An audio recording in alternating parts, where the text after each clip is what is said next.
Ladies and gentlemen, it is showtime and go time. Episode number 326, live here at the late night place to be in the most must-see show on Twitch TV. We are the very best in fantasy wrestling excellence, bar none, period. We are the Archiverse TV. Welcome to Wednesday evening. That means one thing and one thing only. That means we are ready to roll with the Archiverse Wrestle Wars, and tonight we continue the grind on that final stretch towards WCW Bash at the Beach, the next big stream per-view of 2022, and of course the first big pay-per-view, stream per-view if you will, of the Archiverse 3.0, so it is going to be a great time. There'll be a lot of great people. We're going to have some epic matches. It will be a thrill ride. 10 matches, 2 brands going head-to-head. The Archiverse Wrestle Wars versus the roster from Thursday Night Thunder. It is going to be a Clash of the Titans championship matches all night long, bragging right and supremacy being sought after. Tonight, we will simply watch blood boil. We will see fiery feuds. We'll see raging rivalries. Faction wars will continue. And it is going to be a great evening as we watch the Warriors of the Archiverse continue to look for their spot at WCW Bash at the Beach and, of course, solidify their status as they look to pursue immortality. Now, before we get started, of course, we'll have a quick look at the news and rumors so that I see what's going on. I actually don't think there's a lot going on in the world of news and rumors today. I didn't see a whole lot going on in the dirt sheets, but we'll have a quick look. And then, of course, I do have a list to run down today. Woozy won't be here today. He's got a bit of a migraine, so he is not going to be on the job today. No one Woozy TV, but he will be back as soon as he is capable. I'm sure he'll be back tomorrow night. But I know what it's like to get migraines. They are not fun, and they pretty much incapacitate you at the worst possible level. So, speedy recovery to Woozy. We've got your back, Woozy, and I have a great list to run down with everybody tonight. But first, again, we'll have a quick look at the news and rumors from the world of professional wrestling and see what's happening, what's new and exciting. Again, I actually don't think a whole lot, but I haven't looked in a few hours, so, you know, anything can happen. People get arrested. As sad as that is, I did have to bring that up. Oh, yes, right, I forgot about that. A few hours ago, actually, it surfaced that there's allegations against Vince McMahon and John Laurinaitis. The WWE board is doing an investigation. There is a probe against them. So, now this is an article that was posted for Wrestling Inc. by Kelly Owlett. And she says, as noted, Vince McMahon is reportedly being investigated by the WWE Board of Directors over cash settlements made to former employees over alleged misconduct. WWE Head of Talent Relations John Laurinaitis is also named in one of the settlements.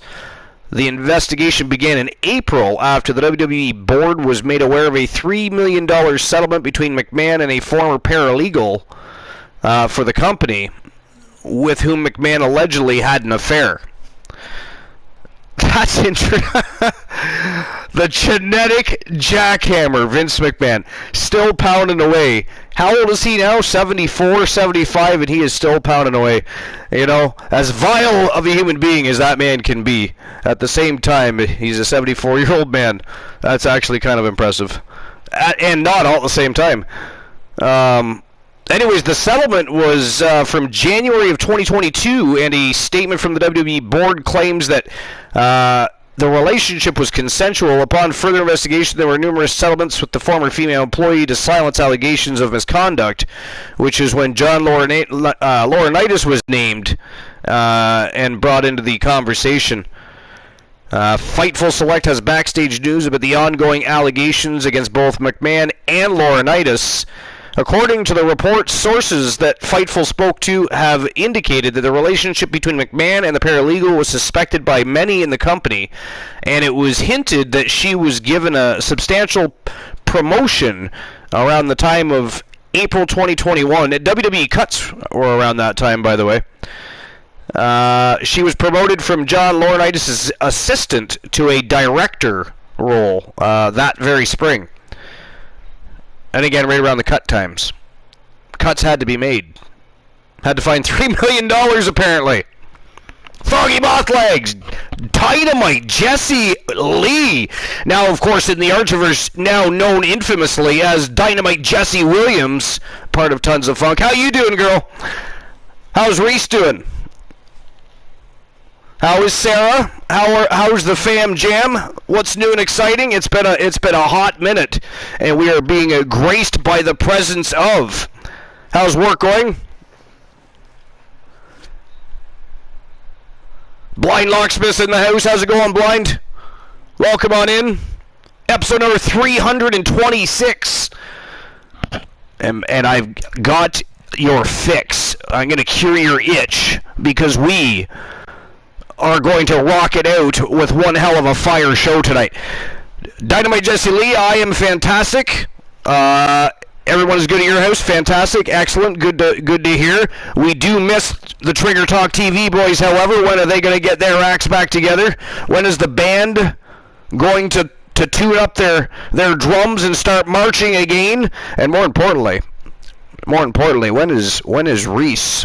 Reese is, you know what it is? Reese is still ducking me because he knew I was collecting an infamous amount of points on his channel when he was streaming. That way, when he finally got his channel rewards going, I was going to be a little villainous on his channel. To this day, still ducking me. Ducking, weaving, hiding in the shadows. Ghastly. Work is good, excellent. I mean, you're at a new place of employment still, right? Or unless you've changed again. Because I know you were switching jobs. I couldn't remember if it was job titles or if you were actually switching to a new hospital. I forget. It was one of those two things. Maybe both? It might have been both, actually. Rock is still here. We're watching the stream on my PC, and he's chatting at the leisure on his phone. Shameful. Ghastly. How dare he chat at leisure to other people on his phone? How dare he have other people that are important to discuss anything with at this time of day? Tables kicks in the door to the VIP lounge. Get your feet off the desk. Get your feet off that desk. I switched to a new hospital and title. See, I thought maybe it might be both. So, Dynamite Jesse, I have a question for you. You may or may not know the answer. Actually, you could probably send me a message on Discord or something to answer this question. Because my conversations with J Negative Gaming have been spotty lately, but I know he's going through a bit of a rough time at the moment, I think, for one reason or another. If you know what's going on, shoot me a message. Because we all miss J Negative Gaming, and we hope that things are on the up and up with him, and things are at least, there's a light at the end of the tunnel, and he can get back to life as per normal and get back to having a good time on Twitch with everybody else. Everybody misses J Negative Gaming. I'll have to send him another message. I haven't sent him a message in a couple of days, actually. But anyway, so yeah, Vince McMahon apparently being probed, as is John Laurinaitis. And Stephanie McMahon is actually on the company board and would have been aware of the investigation, as would Nick Khan and Triple H. Interesting. You haven't spoke to him in a while either? Yeah, he seems like he responded to my message the other day, but it was very vague. So I can only assume he's not in a good spot at the moment. But I just thought maybe if you knew anything, but I'll just send him another message on Twitter, see how he's doing. He'll respond probably at some point. So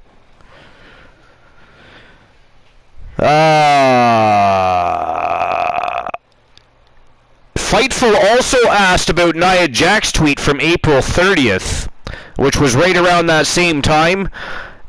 She said, "It's a shame. Some people deserve to get the opportunity to shine like the star they really are, but unfortunately certain higher-ups can never see past their own perverted ways.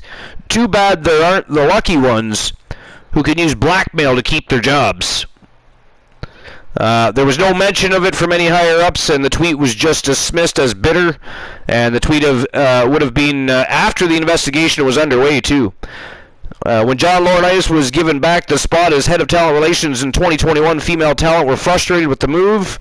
One source revealed today, according to the report, that she would rather get all her stuff sent to her in a trash bag when she gets fired than to have to deal with Laurinaitis. So, one former employee also said that they believe this will be a domino effect and Vince McMahon will fight hard to stay but doesn't see a situation in which Laurinaitis doesn't resign. There are also assumptions that these allegations are the biggest threat to McMahon's power in WWE since the steroid trial nearly 3 decades ago. It was also noted in the report that some sources that Fightful spoke with expected John Laurinaitis to be replaced before all is said and done. And one has speculated that he's being set up as the latest fall guy for Vince. His turn in the line was coming. One male wrestler who was active from the 2000s and 2010s told Fightful that there long had been rumors of John Laurinaitis' misconduct, while a former writer said it was an open suspicion in the mid-2000s. And that's about all the news there is on that at the moment. It just says stay tuned for more updates. They're basically going to be following that closely and keeping their site updated with any new information that comes our way. So Vince McMahon in a pickle, and I mean, I'll be honest, I can't say I'm surprised. Is anybody surprised by that, really? Anybody at all? Is anybody surprised? Because I'm not surprised at all. Look at the Attitude Era. Listen, one of the reasons for me that I didn't like the Attitude Era as much as other people, and it wasn't because many stars didn't come out. There are a lot of good things happened in the Attitude Era, but one of the things I hated was, first of all, it was the way the professional wrestling women were treated. I mean, they were put in... At one point, they were basically pushed to the side so that they could start hiring all these models and would-be wrestlers. I mean, they were trying to build wrestlers out of models and bikini models and all this stuff that just wasn't working. Putting them in ridiculous matches and forcing the women that were already there, starting the first women's revolution to make women's wrestling take it to that next level. They basically backtracked all that and stuck them in, pits of pudding to wrestle, and I mean, just a bunch of stupidity. I mean, I'm one of those people that didn't like the Attitude Era as much as other people did. There were other eras of wrestling that were far better. I thought it was a lot of hype. Most of the Attitude Era was centered around the same 12 to 15 people, and everybody else was just kind of on the sidelines. The reason that the Attitude Era is such a big deal is because so many big stars did come out of it, and let's face it, the Monday Night Wars were what made the Attitude Era. Without the Monday Night Wars, the Attitude Era wouldn't even be a thing. It just would have went into the next version of itself, type of thing. The next iteration, if you will. But yeah, I'm not surprised. There's always been questionable things happening, right? You've always had questions on your mind about Vince's behaviors and things he is doing. So. But Froggy says, I didn't become a wrestling fan until well after the Attitude Era. The best parts were amazing, but the worst parts were cringe even then. Yeah, that's what I mean. Like, the Attitude Era, I think the reason most people love it so much is because of Stone Cold Steve Austin, The Rock, and all of those guys. But if you think about it, look at how many people were passed over and put into some sort of gimmicky comedy segment to have themselves on television because they were too busy focusing on the same 5-6 guys, and then when they wanted to add to their stable, they added, and eventually there might have been 15-20 guys. The Attitude Era was surrounded mostly, but there wasn't a lot of great wrestling matches. There was a lot of entertainment, right? There was a lot of gimmicky matches. There was a lot of, but it just... Okay, Kraken, no problem. Not a problem, buddy. You let them fall asleep, and then you join whenever you feel like it. We're still getting to the top 10 list anyway, so we're just talking about Vince McMahon and a little bit of a pickle he's in. Right now, Vince McMahon and John Laurinaitis being probed over a $3 million hush money settlement that has come to surface over allegations of misconduct. And I'll be honest, I'm not surprised at all. And I'm also not surprised that Stephanie McMahon would have known, Triple H would have known. Of course, they're going to try and do what they can to. They would do what's best for business, and then maybe Vince McMahon. But so of course they're going to cover up what they can, or at least allow it to be covered up, if you will. I'm not implying they did anything. I'm just I bring you the fact that $3 million hush money was spent to stop somebody from discussing misconduct. Right? Blind Locksmith says, please don't use Vince and probe in the same sentence. It is disturbing. I'm surprised Kraken's not already having fun with that. Oh, sorry, I missed it. He got there first. Never mind. Vince McMahon has a small pickle. I mean, I should have known, right? But yeah, so I'm not surprised. Not surprised. So it's going to be interesting. We're going to have to pay attention to that and see what's going on. But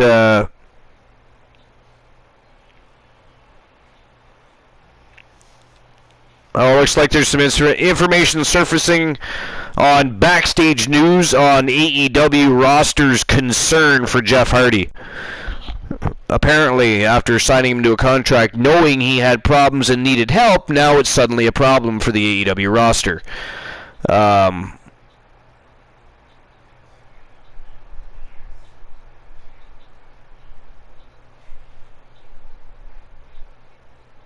Yeah, so the cause of concern for some talent who told Fightful that they had heard rumors of Hardy being intoxicated on 2 previous occasions. One of these instances was said to have occurred during WrestleMania weekend, and the other took place in a hotel lobby after a prior event. Talents also noted to Fightful that there was concern over Hardy's performance at AEW Double or Nothing, where he was noticeably off during the Hardy's victory over the Young Bucks in the second match of the card, and Matt Hardy later claimed that Jeff had suffered a head injury early in the match. Fightful then reported that because of the Double or Nothing match and concerns coming out of it, talk of Hardy's getting a tag title run came to an end because of the match, with Young Bucks slated to win the titles off Jurassic Express instead. And though Fightful couldn't confirm if those were the current plans, they also noted the segment that aired on Dynamite last week featured the Hardys, Bucks, and Jurassic Express, which set up a 3-way ladder match for the AEW Tag Team titles, and that was, of course, taped a week prior to that. As revealed yesterday in a statement from AEW owner and CEO Tony Khan, Jeff Hardy has been suspended without pay following his DUI arrest and will be unable to return to AEW until he completes treatment for his addictions and maintains sobriety for an unknown amount of time. AEW subsequently removed the Hardys from the 3-way ladder match tonight on Dynamite Road Rager, leaving it as a 2-on-2 match between the Young Bucks and Jurassic Express. So, after the WWE wanted to help Jeff Hardy and send him to rehab so that he could keep his job with them and continue to be a global star, and he said no, because it was okay to go to AEW without that happening and work for them and get signed to a contract and start getting pushed in the limelight and put in tag team title matchups. Now all of a sudden AEW can't let him return until he gets treatment. I mean, it was already well known he needed treatment. It was well known. Well known. And if that's not scary enough, we've mentioned it the last 2 nights. So when he was arrested, he had .291 and .294 blood alcohol levels. That is over the .08 level.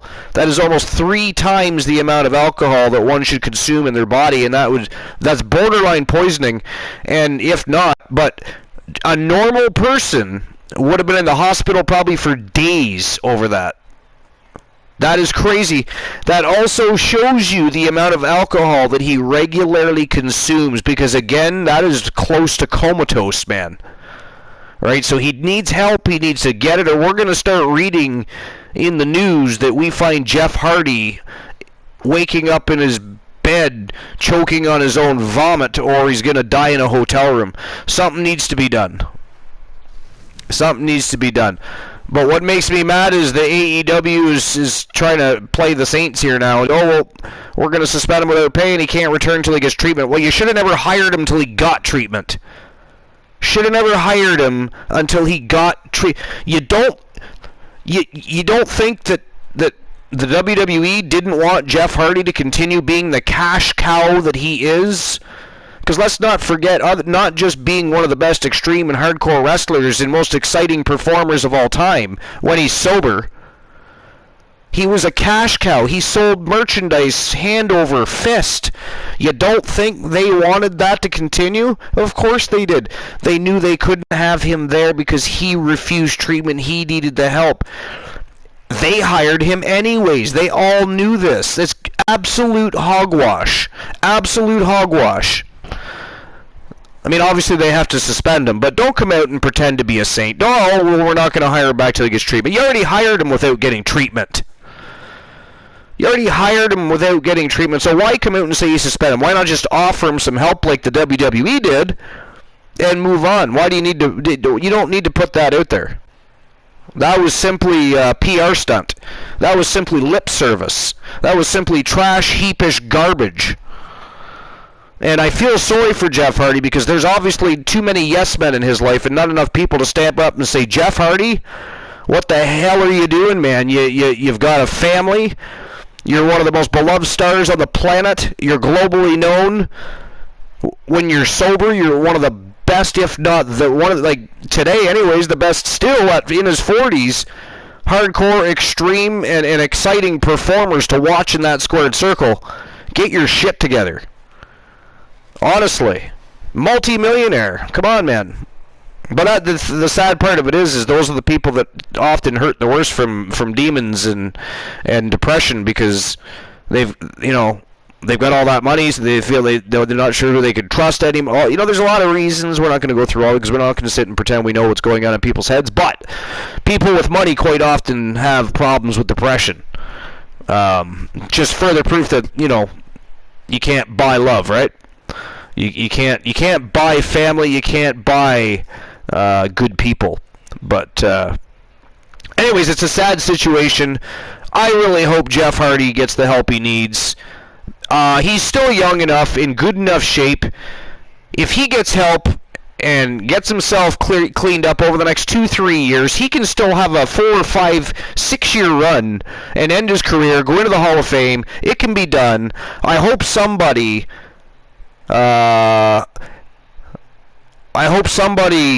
It would be cool if somebody just heard what we're talking about right now and passed it along, right? We're nobodies. Who's going to listen to us? But I hope somebody in his circle says exactly what we're saying right now and tries to be the bug in his ear to let him know that he's, still important to many people.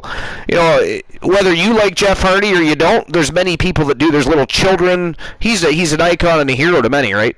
And like I said, he's one of the most beloved superstars of all the time. One of the only people in WWE history that was taken care of hand over foot and fist, and he wasn't even considered one of the wrestling's royal families, right? He was a special human being, and still could be, right?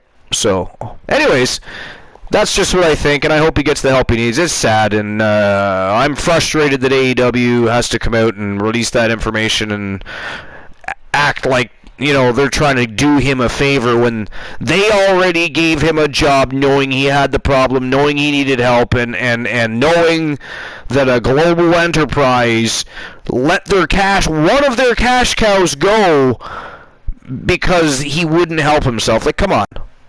But anyways, whatever. I'm not going to sit and rant on AEW. I'll move on from that. Rock's daughter's been seen showing off her new look after she had her new name change. Again, her new name is Ava Raine, is the name she has taken for her ring name. And she's looking damn good. And apparently, like, I haven't seen her wrestle yet. But apparently, now I guess we shouldn't be surprised. She's from wrestling royalty. Right? She's from the Samoan dynasty. The Rock is her father. And that man can still go at near 50 years old like no other. So I guess I shouldn't be surprised. But apparently, she is an absolute beast. She's been compared to Charlotte Flair for work ethic in trying to make sure she can blaze a trail of her own and step out of the shadows of their fathers and really have a successful career of their own. So when Charlotte first came in, I judged, right? I did it with Randy Orton. I did it with I'm not judging this time because Charlotte Flair and Randy Orton proved me absolutely wrong.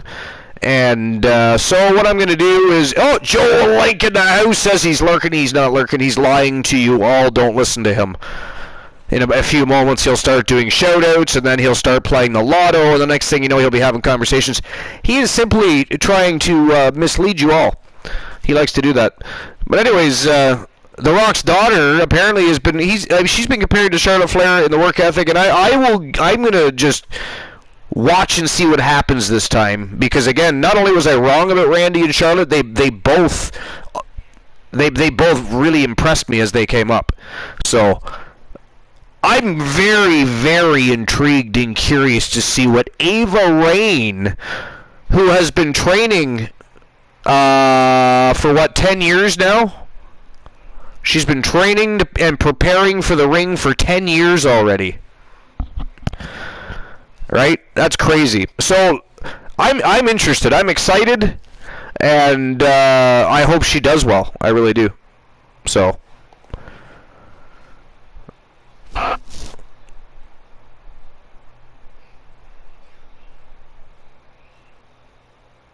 Yeah, there doesn't seem to be too much. Oh, Matt Hardy apparently is responding to allegations regarding his own sobriety, so we'll check that out real quick. Kraken Skulls, welcome to the episode, my friend. Welcome to the broadcast. Great to have you on here. It's just you and I flying solo tonight. Or, well, I guess flying duo. Can you hear me at first? You're clear, just a little low. Now, that could be on my end, too. Okay, now, how about now? Yeah, that's a little better. Okay, no, it's on my end. Guys, ask. The Bluetooth is I guess the best thing to do would be to ask the audience. So it would be the best thing to do there. What do you guys think? Can you guys hear Kraken Skulls? Okay. So what we've been talking about, I don't know how much you've been listening to, but we've been talking about the allegations.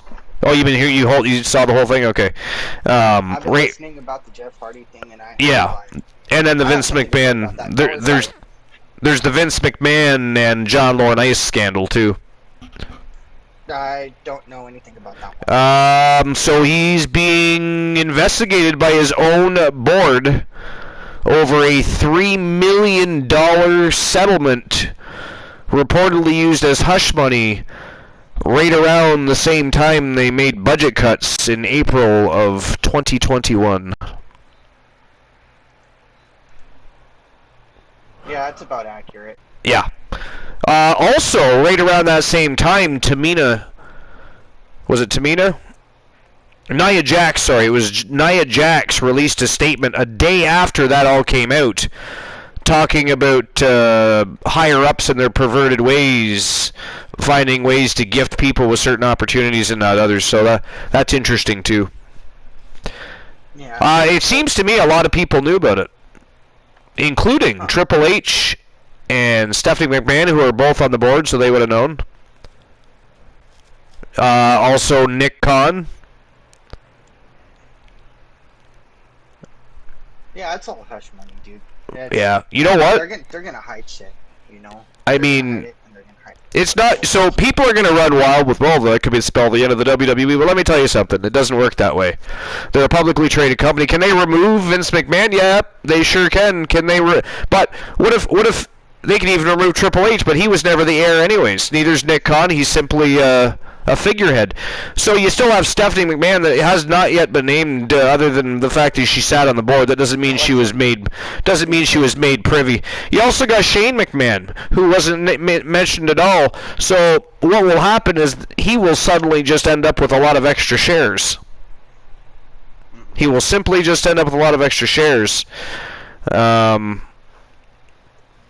The WWE is not leaving the McMahon family, and even if it did, it would be it's not going anywhere.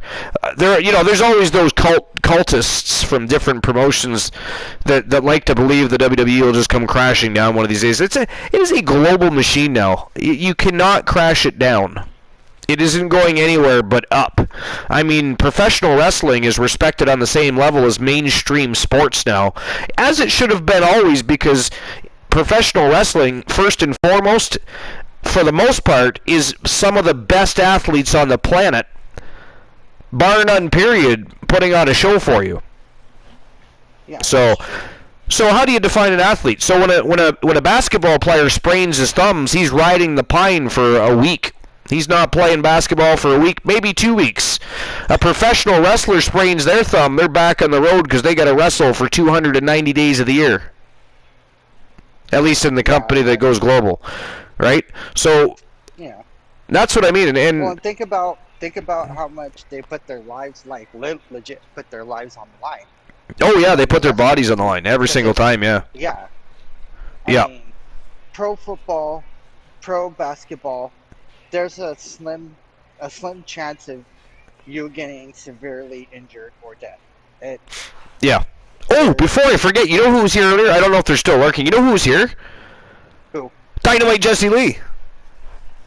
Really? Yeah, not even shitting. She was in the chat. I thought I read it wrong, and I started talking to blind everybody. Then I'm like, whoa, that says Dynamite Jessie Lee in there. And I was like, wow, gracing us with her presence, she did. Things are going good. Sarah and Reese are good, and the family is good. She switched jobs and titles to a new hospital. So, yeah. Because I know, like, last time I talked to her, she said she was in the middle of it. Like, she was in the middle of switching. Yeah, so she switched. Yep, she switched, and she's now at a new hospital and has a new title. And things with Reese and Sarah and the kids are good, and so that's good and nice to hear. And when she returns to streaming, she's gonna be streaming artwork. Like, she's gonna do art streams. Oh, that's amazing. Yeah. Hell yeah. So, I think Dynamite Jessie Lee has her own command. I think it's just ! Dynamite. I could be, yeah. I think she does too, but she's rarely there, but she's always here, but she's not. Yeah. But I mean, I've spoken to them on and off here and there. That's why I still make sure that they get their due respect for what they've done for the communities on Twitch, and continue to have their wrestlers circulating. They know what's going on. I send them pictures and messages all the time, and they will respond when they have time. So they know what's going on. They've been paying attention through me, so their characters are alive, and nothing but respect for the Trigger Talk TV boys, Dynamite Jessie Lee, and of course J Negative Gaming and everybody from those communities. So, but anyways, what I was going to read next is apparently, and this is the last piece of news we're going to go over. We'll get to the list of the evening. This is concerning Matt Hardy responding to allegations regarding his own sobriety, apparently. So apparently Jeff Hardy may now be suspended from AEW without pay. We already read that, yada, yada, yada.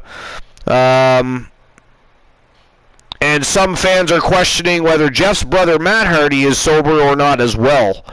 On Tuesday afternoon, Matt responded to a tweet from former WCW WWE wrestler and WWE Performance Center talent trainer Bill DeMott, who agreed with a fan that suggested Matt Hardy had also been drinking with his brother the night before his arrest.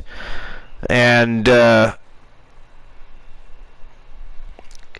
Matt Hardy responded, "Understand your passion on this and agree that drunk driving is unacceptable. I accept speculation from fans, but not you. I haven't touched a drug in over a decade, haven't drank since I've been a dad. Saw Jeff last Sunday night and flew home early Monday with Rebby. I can't be with Jeff every minute. If Matt's response was relatively leveled, his wife Rebby was a little blunter with her response to DeMott's tweet, which she has since deleted, but it said, "Fucking dickhead." Many will note that DeMott's daughter... Many will note that DeMott's daughter was tragically killed in a drunk driving accident years ago. He has been vocal on the matter since then, most recently going back and forth with Tammy Stitch, which is of course, what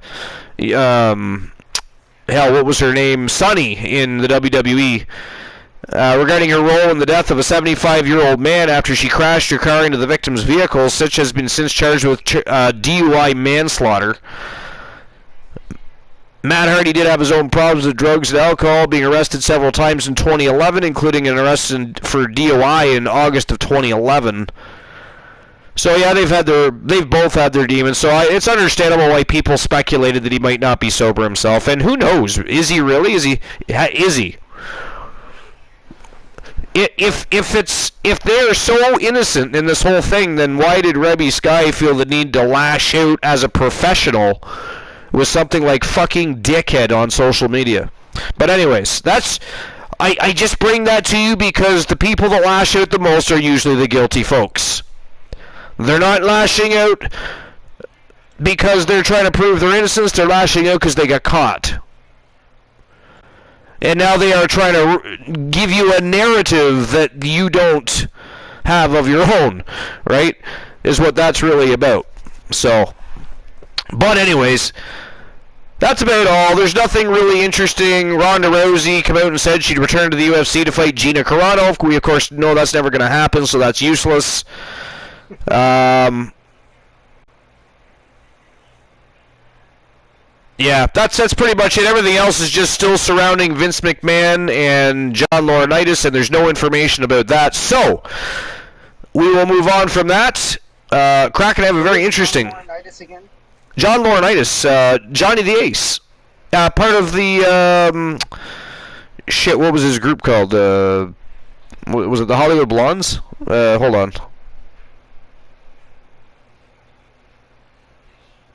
I always forget the group he was a part of. Well, he's a part of a couple groups, but the one you would know. Because I can't quite put the base to the name. Johnny the Ace. He did a lot of good shit in New Japan, too. Let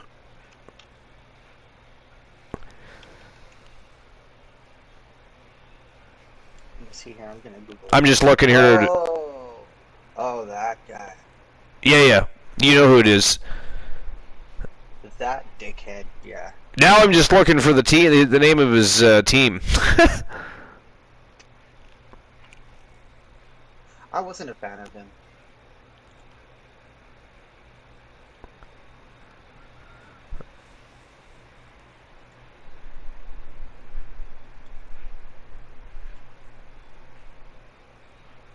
Of course, infamously wrestled for NWA as well. But when he was in... Where is it here?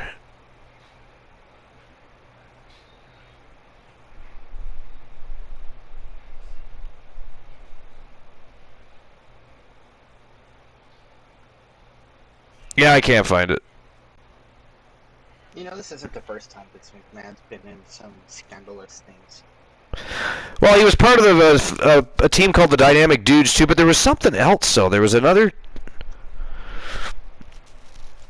Maybe it was just the Dynamic Dudes. I thought he was part of the Blondes for a while, or another faction.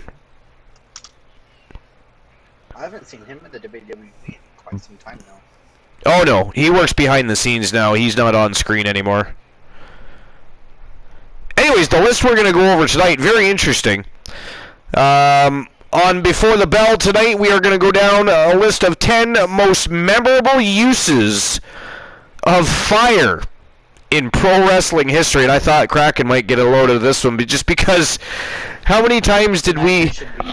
Right? How many yeah, I was just going to say, how many times did we joke about Ann Damien and Joseph Damien setting fire to things in arenas? And tonight we're going to go over a list of 10 most memorable uses of fire in pro wrestling history.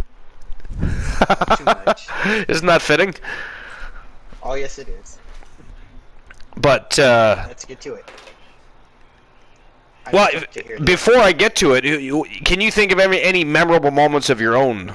Any moment in an entrance, or during a pay-per-view when they used or overused, however you want to look at it, pyrotechnics or fire that you just remember for some reason, just because it was like an awing display type of thing. It's always Kane's entrance. Kane's entrance, yeah. It's always Kane's entrance. It has the best pyros. And if you've ever been to a live event, it actually gets very hot the closer you're out of the front row. It was very interesting. I actually didn't expect that. Like, obviously, I knew it was fire. It was going to be warm, but I didn't expect the level of heat that it put off. Punisher says DX truck blowing up. Yeah, if you guys have moments you remember, please let us know. We're going to go down the list here in a second, but let us know. We want to know if you've got any moments of your own or experiences at live events yourself where you've been there to experience the pyrotechnics or the fire that they've used, the use of fire. Because let's not mistake the two. Fire, it's going to be hot. Well, I mean, I guess using fire is still pyrotechnics, but they are also separate things when it comes to pro wrestling in a sense. The use of fire and the use of pyrotechnics. Pyrotechnics normally being referred to as fireworks and other explosives that can be utilized, smoke bombs, etc. Where use of fire, they just literally mean, they're setting shit on fire. Right? They're setting shit on fire. That is what they mean there. But so, Punisher says, yeah, DX trucks blowing up, the death of Vince. No. My experience is the WrestleMania. When it caught fire. Oh, that's right. I remember they actually paused the broadcast briefly for that. Not for you, obviously, because you were live.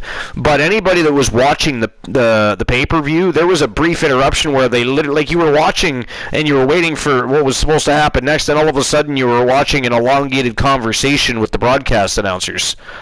It was like, what's going on here? It reminded you of what happened with Owen Hart in a sense, and you're like, oh no, did something bad happen? Like, what's happening here? But that's what Owen Hart, dude, I don't want to talk about it. Oh, that was such a sad event, man. I was watching the pay-per-view he was killed at. Like, it was... Oh my god. And that's what it went. I was a big. Obviously I'm Canadian, so there's that. But let's be honest. The Hart family is not just a Canadian icon family. They are renowned worldwide, loved worldwide. They are just a great family, great athletic background, and great professional wrestlers and amateur wrestlers. And so they're kind of just known worldwide. And so I was a big Hart family. So when Owen died, because I actually got to meet Owen Hart when I was, let's see, it was 1991. So I would have been, 14?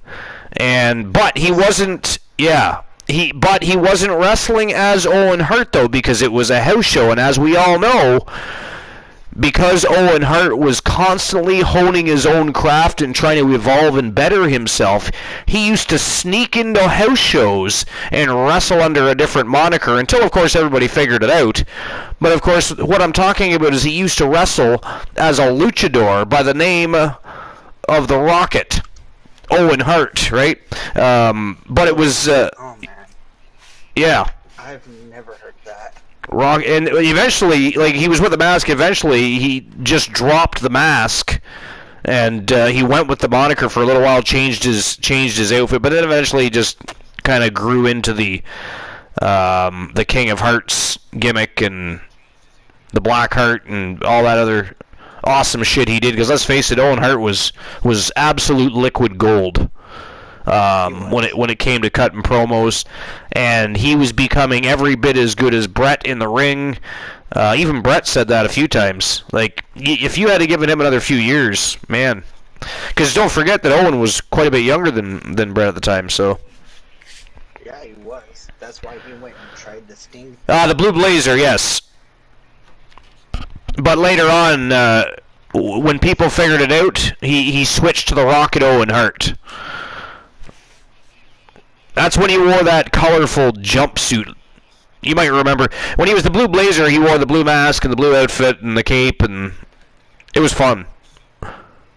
Those of us that followed the career of the Harts knew who it was. Everybody else didn't, type of thing. Because let's face it, back then, not every... Yeah, well, that too. But back then, not everybody followed as closely to the wrestlers as they do now, because now we have social media. We've got different ways of doing it, right? We can research historical facts and find things. But back then, you had to like really pay attention to every last article you found, and you had to read up on books and any autobiographies, all that stuff, if you wanted to know more about the actual wrestlers themselves. But yeah, Owen Hart was awesome, man, and he was so kind to. I remember he used to go out of his way to, after a match, as the Blue Blazer, or even when he first started as the Rocket Owen Hart, he would make sure whether he was running a heel gimmick or a face gimmick, on his way back through the curtains, he would make sure he stopped and saw all of the children at the front row and anybody that was along the barricade when he first came out of the ring. He made sure he'd spend a little bit of time and went over and took pictures with them. You know, the Hart family was always good about that. Of course, Brett was always infamously giving away his glasses, etc. So, but you know, Owen Hart never got the credit for doing it. But if you watch and you paid attention and you ever went to live events, he didn't just give stuff away. He made sure he spent time with the fans on the way out, and that was always a cool thing to watch too. So I always had a lot of respect for Owen Hart, and it was really tragic what happened to him. But he died doing what he loved best. Unfortunately, his wife doesn't look at it that way, though. I mean, that's one of those things where that was actually heavily investigated. Like, there was no foul play there. There was no wrongdoing. There was no... It's just pure spite and bitterness that is keeping Owen Hart from being placed back where he belongs with his brother in the WWE. And obviously, I don't mean physically. Because if he physically shows back up in the WWE, I'm going the fuck to bed. My day is done. That is it. That is all. If we have a show that day, it is canceled. I mean, unless he's showing up at the Archerverse, I do not want to see Owen Hart. But did we lose Kraken? Wasn't even paying attention. But anyways, yeah, I didn't know how many people knew that Owen Hart was actually the Blue Blazer and the Rocket, and of course eventually the Rocket Owen Hart. But it sucks that Owen Hart isn't a wrestler in the WWE 2K22. Well, yeah, I know, and that's because of his wife. Like I said, she's still very scorned. You know, she still very much blames Vince and the company for convincing, apparently, for convincing Owen to do those kinds of stunts. But I mean, even Brett said there was no convincing Owen. If Owen didn't want to do it, Owen wouldn't have done it. He loved what he did. He was trying to make things as exciting as he could for the fans, and it was an accident. Like I said, it was heavily investigated. Like, that went on forever. You know, there was no foul play found there. I get it. I get it. But you think you would listen. She supposedly cares so much about the fans, and now she's with AEW. I mean, if she really cared, she would be listening to the greater fans of the bigger company that wants to, you know, solidify his name as an immortal, as a wrestling god. And they aren't able to do so right now. But it is what it is, I guess.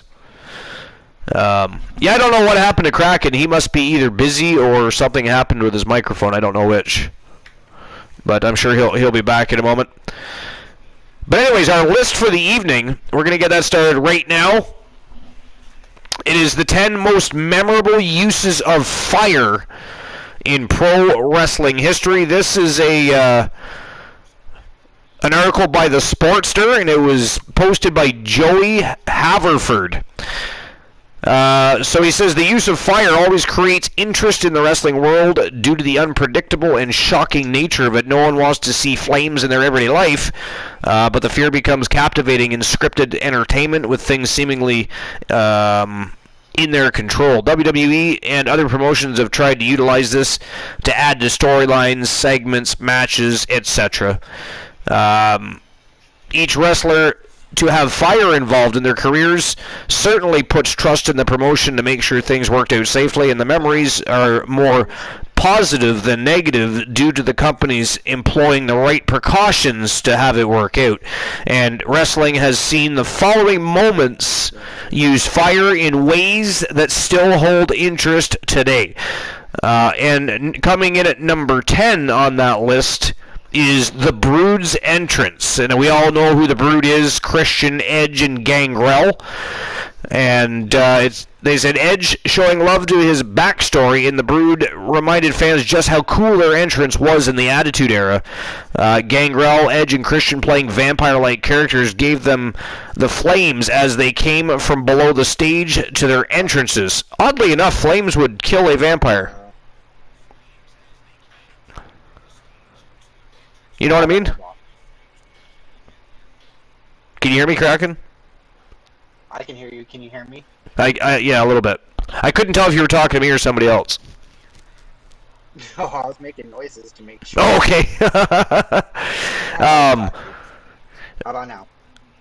No, so we were just discussing the Brood because they're number 10 on the list of most memorable uses of fire, but the funny thing is, the irony of the situation is, they were playing vampire-like characters. Well, fire kills vampires.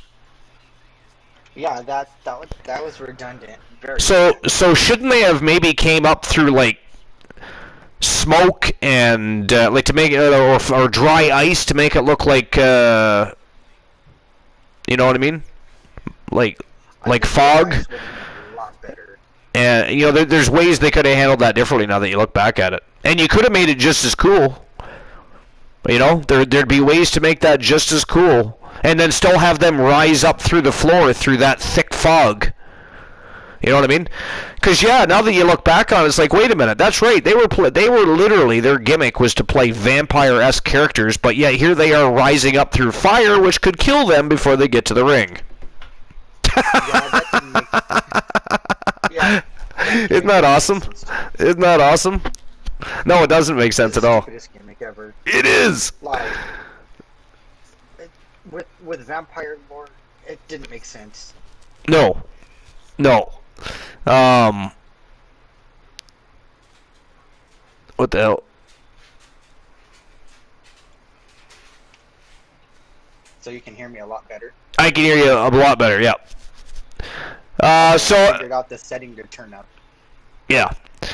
So he continues on that the fire was a great touch and added to the overall vibe with the red lighting. WWE had something special with the Brood, but the placement in the Ministry of Darkness faction ended up losing momentum to eventually end them faster than expected.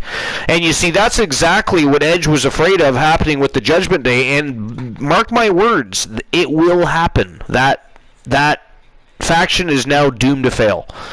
They messed up. They just fucked up. But it is what it is. Well, they always find a way to manage to screw up factions. Yeah, I don't understand it. I don't get it either. Number 9, Ricky the Dragon Steamboat's fire breathing. A lot of people still marveled by things like that to this day, and back then it was an even more rare thing to see, right?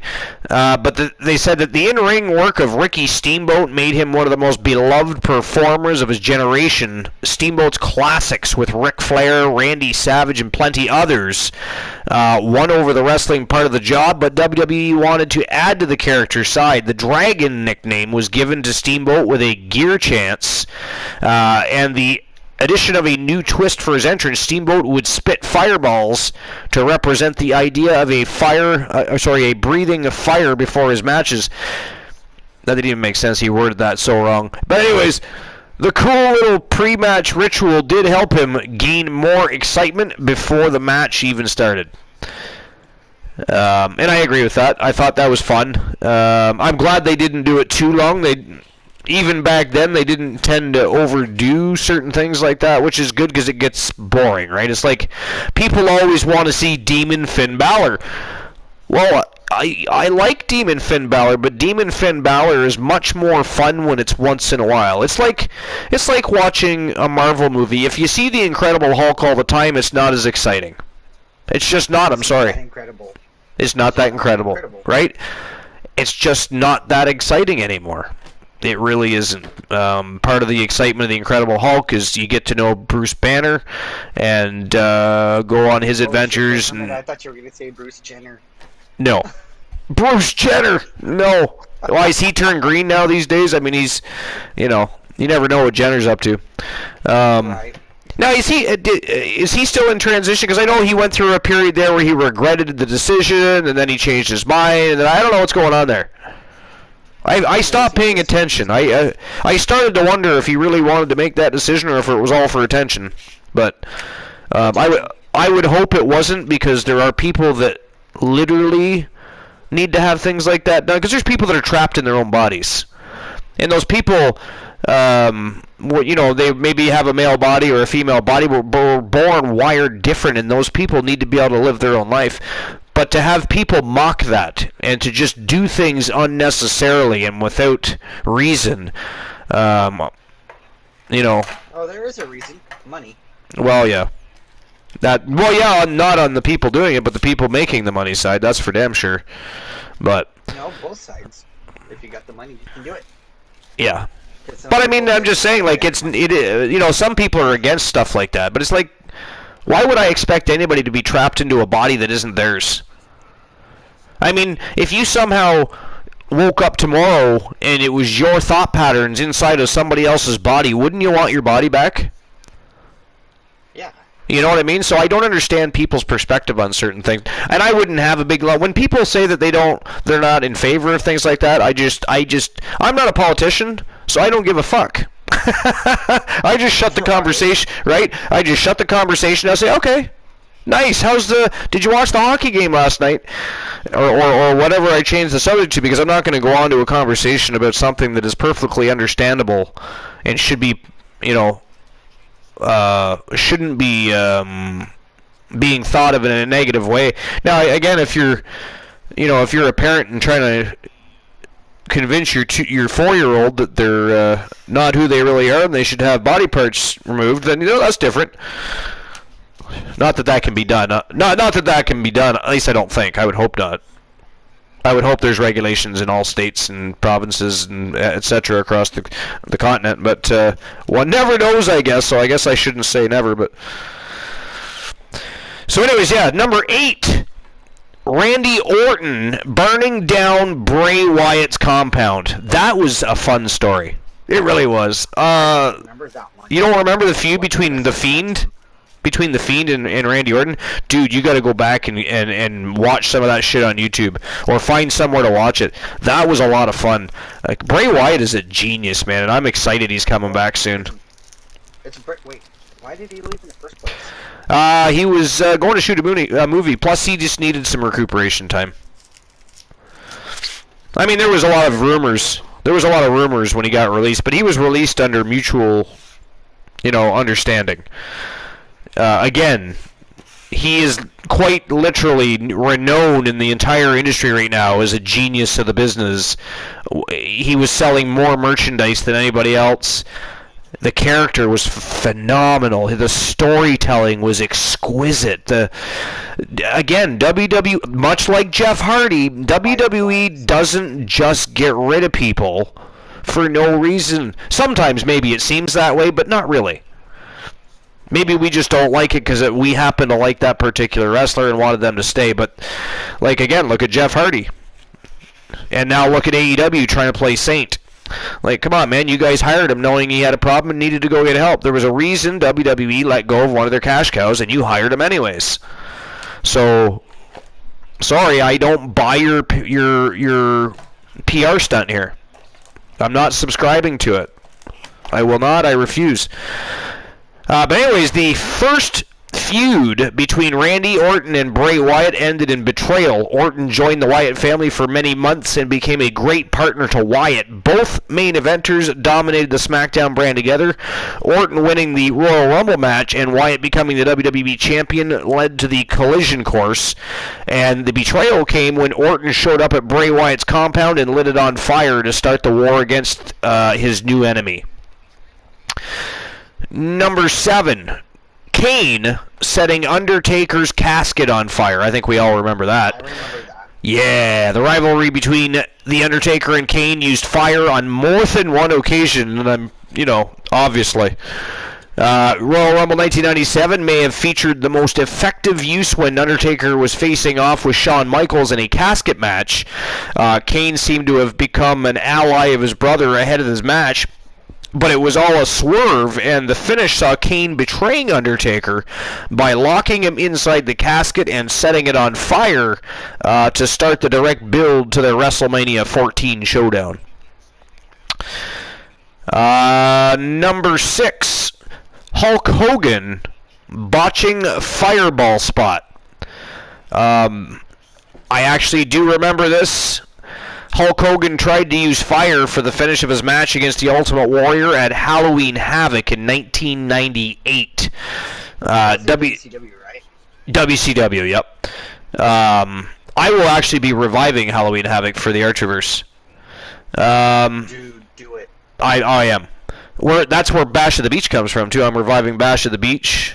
And I've already got our next pay-per-view ready to roll, too. But I'm not going to tell you that because that's for the day of the pay-per-view, or like the end of the day of the pay-per-view. Stream per-view, how dare I? Spoilers.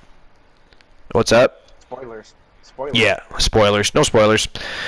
So, anyways, WCW had high hopes for the two legends to continue their feud after their noteworthy success against one another in WWE. Most notably, of course, they're talking about WrestleMania 6, Hogan versus Warrior, title versus title. The actual first time there was an undisputed champion, by the way, and I was there live for that, by the way. We had like 70,000+ people screaming. And I mean screaming at the top of their lungs when the Warrior and Hulk Hogan came out. I'm telling you, when I left that place, I could not hear correctly for hours. And I mean hours.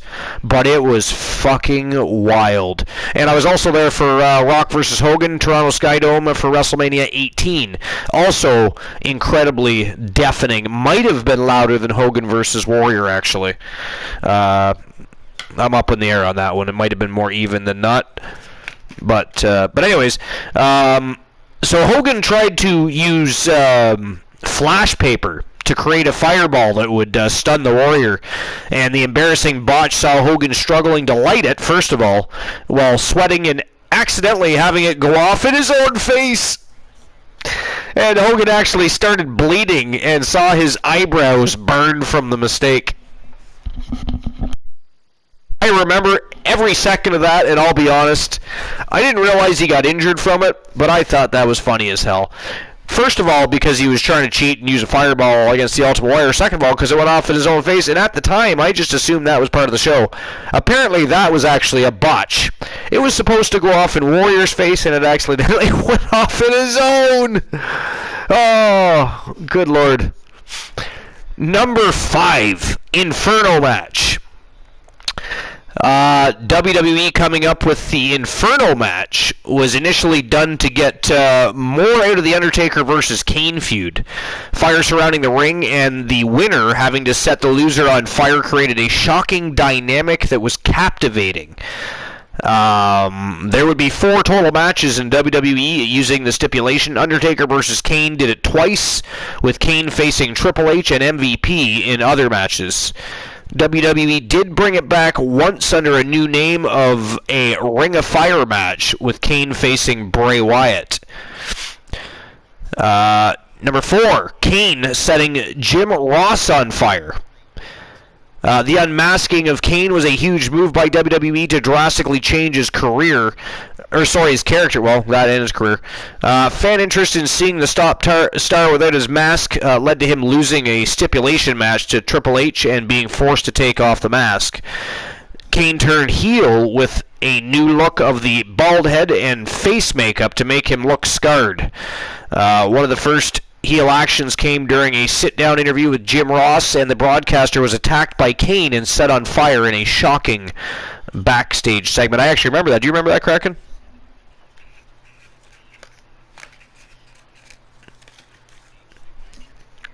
Kraken does not remember that. All right. So number 3, the flaming table spots. Various wrestling promotions would see the use of flaming tables spotted and elicited massive reaction from the audience. ECW did it on a few occasions to introduce the American wrestling fans for the first time.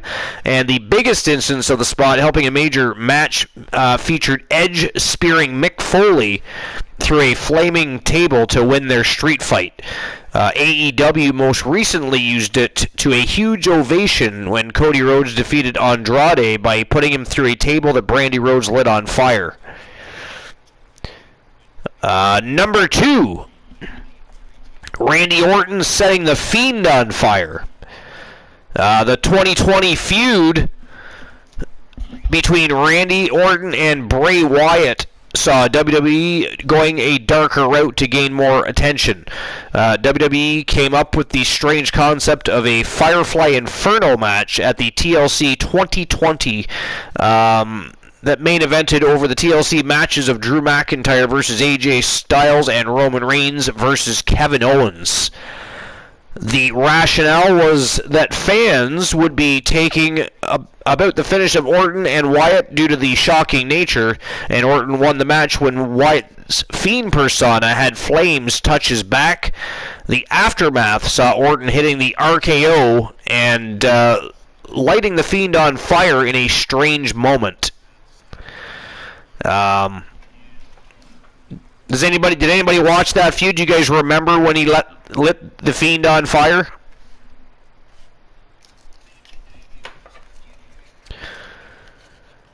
Do you like your Fiend original or extra crispy? Blind Locksmith wants to know.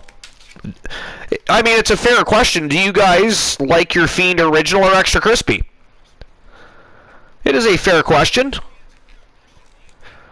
And by the way, Glenola not here at the moment, therefore there's been no betting lines opened up yet. So just in advance, if you guys want to open the betting lines, you are going to have to redeem that yourselves until the championship rounds. And of course, those of you that are new to the Archerverse, which there's been a few new members of the Fam Jam as of late. So how that works is the last 3 matches, not including the dark match, the last 3 matches of any main card are considered the championship rounds. Betting lines are automatically open so that you can bet on those matches. If you should want to open up the betting lines prior to those matches for any of the other matches on the card, you simply open those betting lines. And Joe Link is opening up for the first. But is there any Fiend fans in the house today? I mean, I'm a huge Bray Wyatt fan. I've been a fan of his since he was Husky Harris. Mind you, I knew who he was too, but I was very impressed about. First of all, he was a fairly big guy. He's in much better shape now, but he was a fairly big guy, and he had such agility and athleticism, and he was very impressive to watch. And so I knew. And plus, I already knew that they were like he was so well received. He was already at that stage of his career being allowed to improvise on certain things and do certain things his own way. So I knew he was going to be big. I just didn't know how long that was going to take, because you never know in pro wrestling. You could become big overnight, or it could take 2, 3, 4 years. You never do know. It's all up to the fans, and it's all up to the people writing the scripts to push something you can invest in to make that happen. Right at the end of the day, but. Yeah, I'm a huge fan of Bray Wyatt, the Fiend, and/or Husky Harris, and any other moniker that you might know him as. Soul Ember's in the house. All right, so we'll go over the final and the number 1 most memorable use of fire in pro wrestling history. And Kraken Skulls actually said it earlier. I'm not sure what Kraken is doing at the moment, but he actually said it himself, if you guys recall, at the beginning of the list when I asked him if there was any moment in pro wrestling history, whether it be a show or a pay-per-view or what have you, that you recall a memorable use of fire. And of course, first and foremost, he said Kane's entrance. So, Kraken Skulls, obviously busy but probably lurking, so he will hear the number one most memorable use of fire in pro wrestling history is Kane's entrance. The most effective use of fire in WWE was clearly to enhance Kane's character during his entrance. Kane's debuting as The Undertaker's evil heel brother was already a hit gimmick, but his entrance put him over the top with WWE fans. And the moment of Kane walking into the ring and doing his pose saw the four corners having fire coming up. Visually cool moment. Other variations of Kane's entrance saw flames on the stage during the start of his walk to the ring with loud explosion, etc. So that was the number one, and we'll just run down that top 10 list again. Again, everybody, that was a list written for the Sportster by Joey Haverford, and the top 10 most memorable uses of fire in pro wrestling history. Number 10, The Brood's entrance. Number 9, Ricky the Dragon Steamboat's fire breathing. Number 8, Randy Orton burning down Bray Wyatt's compound. Number 7, Kane setting Undertaker's casket on fire. Number 6, Hulk Hogan botching the fireball spot. And again, if you haven't seen that, please Google that. You have to go see that. Oh my God, that was... Again, it was supposed to be going off in the Warrior's face, but Hogan, first of all, struggled to light it, and then he ended up having it go off in his own face. Burned his eyebrows off and all. So go watch that. It was hilarious. Yeah! That's what you get for fucking with fire, baby. It is an alive, breathing machine. Number 5 was the Inferno match. Number 4, Kane setting Jim Ross on fire. Number 3, flaming table spots. Number 2, Randy Orton setting The Fiend on fire. And again, the number 1 most memorable use of fire in pro wrestling history, Kane's entrance. And I got to tell you, that's a pretty solid list. I think even Glenola would be okay with that list tonight. Because a lot of the times I think, sometimes I think subliminally I look for shitty lists so we can pick it apart. I'm not saying I do that on purpose, by the way. I'm not implying that I am at all. Just, let's elongate shows. But I honestly think sometimes, I think I do subliminally. I'm not even joking. I think subliminally my mind says, hey, this list sucks balls. Let's talk about it so we can rip it apart and tell us our perspective and opinions on the matter ourselves and see what everybody else's is. And I'll be honest, it kind of works out okay. People like the segment. So that is it. That is all for Before the Bell with the host with the most and Kraken Skulls. Again, Woozy is out with a migraine tonight, so he is not here. He might be lurking, maybe even twerking, but and probably eating a Twinkie or two, but he is not here for the evening. We hope he gets better and feels better quick and is able to attend tomorrow night. He's lurking and jerking. Lurking, jerking, and eating those nuggets. But tomorrow night, WCW Thursday Night Thunder, Vinny K continues his path down Glory Road towards WCW Bash at the Beach. He'll be looking to upstage the Archiverse Wrestle Wars as we get closer to the big stage. But we have a smoking hot card tonight. 8 matches. We've got championship matches. We've got contendership matches. We've got grudge matches. And the intensity just keeps getting thicker and thicker. The heat in the kitchen is getting to a boiling point. So we're going to be seeing some blood boiling, some feuds being fired up, adding fuel to those fires, and raging rivalries. It is going to be a night of pure fire, epic wrestling action, and of course there's going to be a bunch of good people here to have conversations with, including Kraken Skulls. But since... Including Kraken Skulls. I say that lightly because, as you swell his head, he'll start talking about vibrators. So there's that. But anyways, the voices, he's like Randy Orton. He's got voices in his head. They counsel him, they talk to him, they understand. But before the bell is over, it is now showtime and go time, ladies and gentlemen.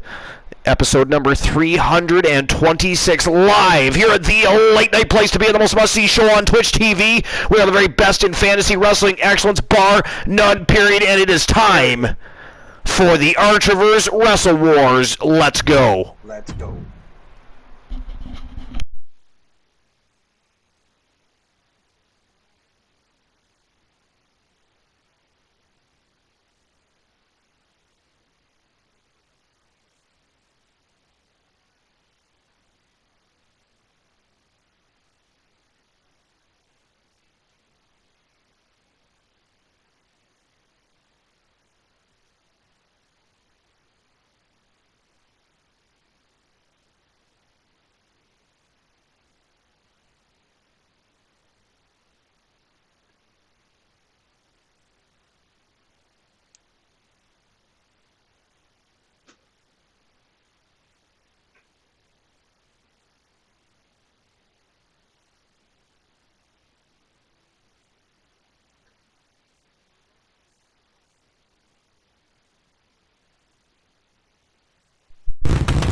And here we go, the Archiver's Wrestle Wars live, episode number 326. It is go time. We're going to get to the first matchup of the night here in just a moment, and we are kicking things off with a bang.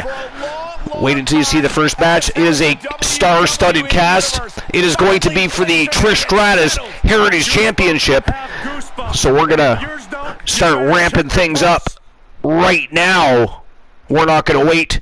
We don't need a main event to get things rocking and rolling, ramped up, revved up, ready to roll. We're going to get things started with a bang with the first match of the night. Check it out. 8-man. Actually, it is an 8 Vixen. It is an 8 Vixen. Trish Stratus Heritage Championship Battle Royal. And of course, Joe Link. Was it Joe Link? Somebody opened up betting lines. I believe it was Joe Link has already opened the betting lines for the first match of the night, so I'll make sure I get that open here in just one moment. Ooh, my favorite wrestlers in this. Well, IRL wrestlers. Well, let's have a look at that. Let's have a look at that, because it is a star-studded cast. You got Toni Storm. You've got the reigning defending champion Alexa Bliss. You've got big-time Becky Lynch, Rhea Ripley, the most winningest superstar in Archiverse history, the Viking Rose Brewer.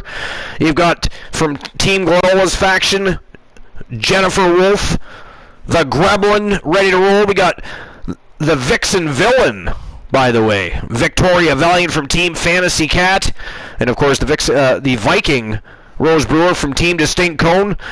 And then, last but not least, Dynamite Jesse Williams from the Tons of Funk faction. I mean, all former women's champions on multiple time levels. And I say levels because they've been world champions. They've held United States champions when those were in existence. They've held tag team championships. They are highly decorated women, and they are all gunning for that Trish Stratus Heritage Championship tonight. They're going to look to get the job done in a battle royal. And I personally am looking to see Rose Brewer, the Viking. She is hungry and she is due for a breakout. And the last couple of times we thought she was going to win a match. She did not do. She didn't lose, but she didn't win the match either. Shockingly, it's not very often Brewer loses. So when she does, it's like, whoa! Did we just watch that? Did that just really happen? Yeah. Rewind that. Shocking. Yeah, rewind that. I don't think we saw that correctly. But the Viking in the house tonight. She's ready to roll. But I mean, the entire cast is phenomenal. Again, all former women's champions. They are all hungry and gunning for the spotlight and championship gold. So, as soon as I get the betting lines open here in 1 second, we will get the first match of the night underway. All right, let's see here. Oh, if you notice, if my mic ever cuts out, my phone goes, it's off the screen, so I have to open up the screen again. Oh, gotcha. Yeah, no worries. Automatically. Thanks for the heads up. That makes sense because sometimes you're there, then I go to talk to you, and then you're not there for a few moments, and then you're back. So. Yeah, because I'm saying something, I'm like, dude, Archer, shut up, let me say something, and it's all like, oh shit, it's my phone. Whoops. Yeah, it's your fault. I gotta make up for the dead air time, Woozy. Woozy? Alright, cool. Ouch. That hurt my feeling. How dare you? Your one feeling. You just called me a tuna casserole eating, microwave playing cool kid. Gross. Alright. So who walks out the Trish Stratus Heritage Champion? Is it gonna be Rosa Brewer? The Viking. Multiple-time women's champion and winningest superstar, not just woman, winningest superstar in Archerverse history. Is it going to be the Gremlin Jennifer Wolf? Maybe it's going to be Rhea Ripley. Well, you called yourself Tron, Froggy, so, He called himself Tron? Yeah. Like as in Tron, as in T-R-O-N? Well, he meant to say Torn, but... Oh, he called himself Tron, so he thinks he's Jeff Bridges now. Good for him. The delusions of grandeur around here. This is what happened. Oh, you were thinking Megatron. Speaking of which, they're finally pulling the trigger on a Beast Wars movie. Really? I'm very okay. It's going to be called Rise of the Beasts, I believe.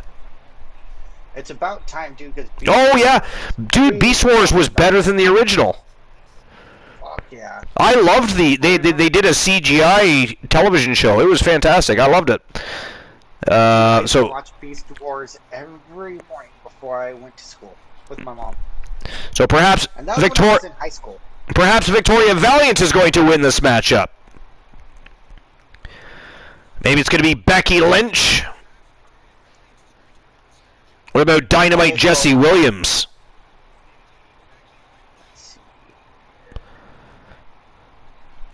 What about Tony Storm? And last but not least, again, the reigning, defending, undisputed Trish Stratus Heritage Champion, Alexa Bliss, representing Team Joe Link and the Outlaws. Yes, sir. What's nameplate generator? Nameplate generator is if somebody wins a championship, I can create their own title plates for them to be used when they have a championship belt. Froggy redeemed that. Okay, can you send that to me in a message, please? Yeah. On Thank you, sir. PC, I'll hit F12. Yeah, it's fine. All right, there you go, guys. You got 5 minutes to make your bets. The betting lines are open. It is now showtime and go time for the first match of the night. Trish Stratus Heritage Championship, the Archerverse Wrestle Wars. Episode 226 is actually 326. I'm Curliti now. I just took us back in time. We've been discussing way too much about the DeLorean and Marty McFly, and I literally got caught up in time there. Episode number 326 live. It is go time. And Kraken, I'm just going to grab myself a quick beverage and use the bathroom while everybody's making their entrances to the ring. So I'll be right back. Please feel free to entertain everybody. Tell a joke. Make fun of Life is Great. You know, the usual. I don't know how to print screens down here. So what's everyone up to tonight?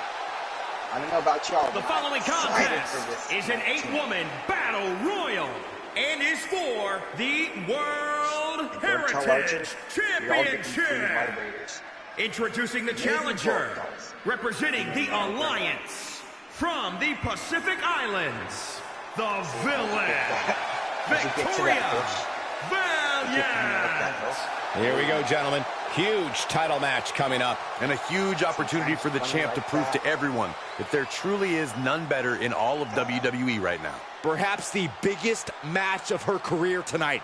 It's about more than becoming champion. It's about respect. Oh, you're welcome, dude. Yeah, I seen someone message. The man is here. Becky Lynch never backs down from a fight, and as a result, has earned everyone's respect. You know, sometimes I wish they would make like a more adultish wrestling game. I know that they have age limits on it, but come on, who wouldn't want to see a blow up From Dublin, Ireland, a blow up dick Becky Lynch. Yeah, the man never stops running her mouth, but she's got a bad habit of backing it up. One of the most determined competitors in all of WWE. Yeah, Becky Lynch began her career as the last kicker, and now Becky Lynch is simply the man. And does a vocal warm-up before dramatically singing. Suck it! Let's see here. I'm assuming that swear jar was on me, or was it on Archer?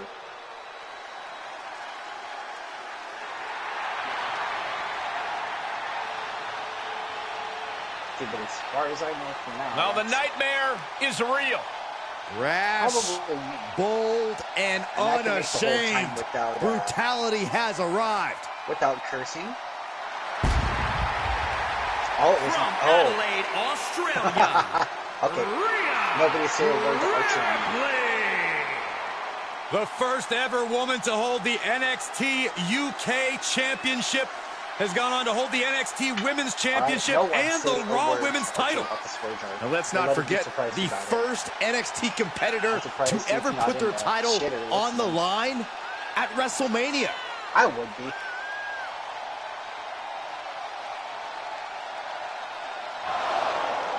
I had to vote for Ripley, but yeah, it was the second one. Hopefully it doesn't take it. Yeah.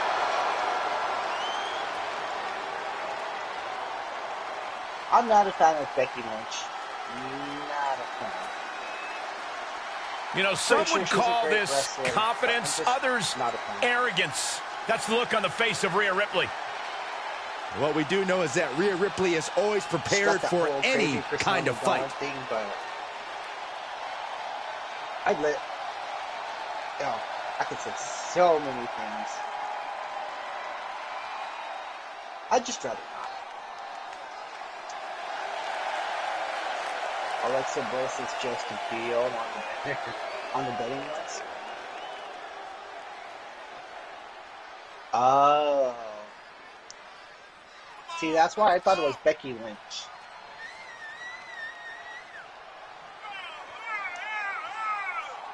Representing the Alliance from Boston, Massachusetts, Dynamite, Jessica Williams. This is a big-time opportunity, Byron, as the title will be on the line here. You're right, Michael, and judging from the response on social media heading into this match, we're likely to see a new champ crowned here tonight. Would have been Rose Brewer,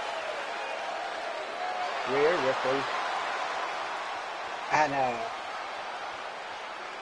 Dynamite there. I think she would have been fantastic for this.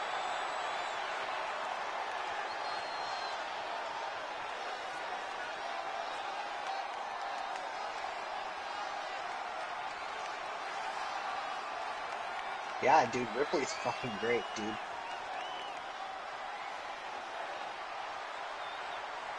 She's hella tall, dude. And she's got legs.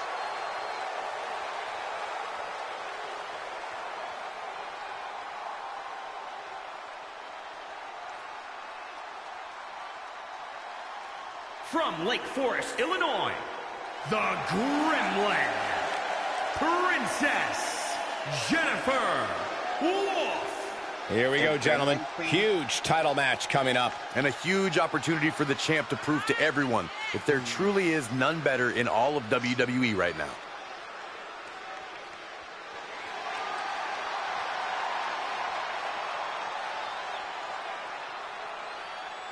Wait a minute.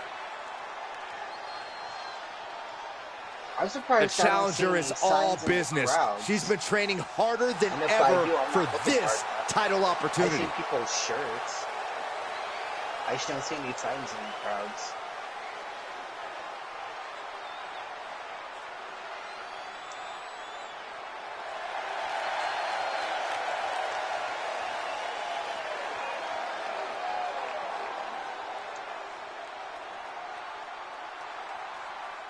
I have returned. Now here comes one of my favorite superstars today. Well, Archer, we said that, we heard that you were going to buy everyone a vibrator. Representing the Trailblazers. Nice. From Gold Coast, Australia, Tony And you're going to overnight us it all. Traveled the world before coming to WWE, and especially made her name in Japan. Tony Storm started. You are fine. Ripley is great. Oh, somebody was expressing their. Were you talking about Rhea Ripley? Certainly a dedicated superstar who now has a new focus. Yeah. Tony's got lots of potential, and Enough she's said. getting better every day. Yeah, that's all you really got to say about that. Fantastic wrestler, and damn those legs, dude. Who's the chick turned into a superhero? That is the Gremlin Jennifer Wolf. Yes. Pretty cool looking.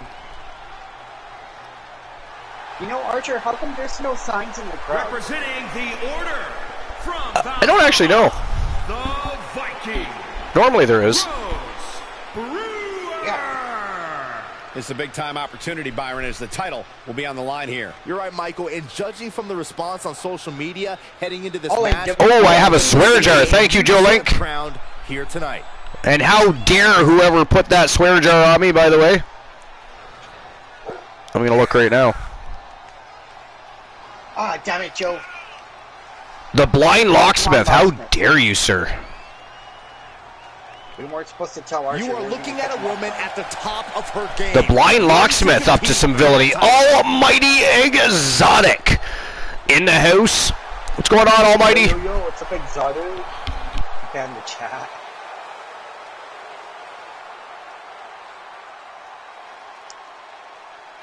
So I was telling Chad as well that I'm torn between 3 different people. You're torn between 3 people. On who did you vote for? I couldn't. Oh, you couldn't? Yeah, I couldn't decide. Guys, I guess we can say welcome to Alexa's playground. Jesse And Lee introducing the or, champion, representing Rhea the Ripley. I couldn't do it. Outlaws, from Columbus, Ohio. They're all too She's fantastic. the World Yeah. Heritage Champion. Definitely a tough decision. Again, they're all former women's champions. Both singles competition and tag team competition, for that matter. Alexa actually wants Byron as a guest. Alexa Bliss, representing the Outlaws from Team Joe Link. She's the reigning, defending, undisputed Trish Stratus Heritage Champion. Saxton isn't the only person crying for their mommy on the arrival of Alexa Bliss. Okay, so Byron, is the old was talking Alexa about still in there? female I mean, wrestling. You just got a bit quieter for some reason. I wanna find out myself. Did I? Yeah. She seems happy. Or did you get loud? And she's also about to turn the ring into her own personal playground. No, I'm just kidding. Oh no, so, Life is Great was actually asking about the And this WWE. battle royal is underway. Eliminations occur Oh, until there is only okay. one superstar Gotcha. remaining. Michael, you need to have eyes in the back of your head during a match like this. And it probably wouldn't hurt to have them on the sides, too. It was one of the Holly sisters. It was the Holly sisters. Hammerlock. German suplex. Punishing boot. Man, oh man. Alexa. All out chaos already erupting in the ring. Sequence of reversals This is there. an elimination. Catches the leg. Oh, look at this. Sharp. I don't even know who to watch. He is just desperately trying to fight out of it. I mean, you got Ripley and Storm going at it, Valiant and Wolf. Alexa Bliss is just going around beating everybody up. And Jesse Williams already getting taken out by Rose Brewer. Stay a step ahead. Now Brewer and Big Time Beck's going at it. I mean, this is just absolute chaos. Measured knee drop. The challenger's looking shaken. Storm escapes damage. Straight up. Oh, hair whip by Alexa. Clearly waiting for that. I mean, again, before the match started, I did say that I was looking for the Viking Rose Brewer to have a breakout match. She's probably due, I would think, being, I mean, just going off the history of the fact that she's the most winningest superstar in Archerverse history. So it's definitely time that she breaks out again. So that could be tonight. But I don't know. If I had to bet, I'm not sure I could have actually placed a bet myself on this one.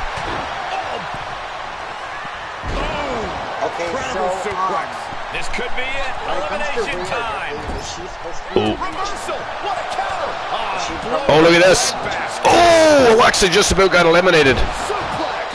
Launched. Rose Brewer in trouble here now. Becky Lynch trying to eliminate her. Toni Storm trying to eliminate Rhea Ripley. No elimination so far, though. Wow. It seems like Rhea Ripley's Business is picking up very quickly tonight.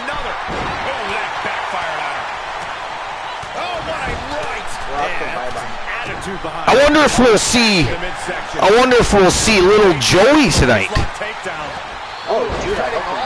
I think everybody was in awe of the debut of the Little Nightmare. Little Joey Damian, and his performance last night was outstanding.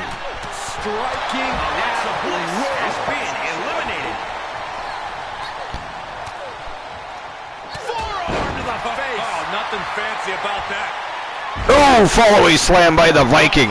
And look at that. Alexa Bliss has been eliminated. We are guaranteed to have a brand new Trish Stratus Heritage Champion here tonight. The Viking trying to eliminate. Oh, big time Bex has been eliminated by the Viking. And now she's going after Jennifer Wolf. You know, Kraken, I don't know if you've noticed, but Jennifer Wolf and Rose Brewer seem to have a hate on for one another. They keep finding their way back to one another throughout this match. Look at Jesse Williams watching on, waiting for the perfect moment to strike. Whoa!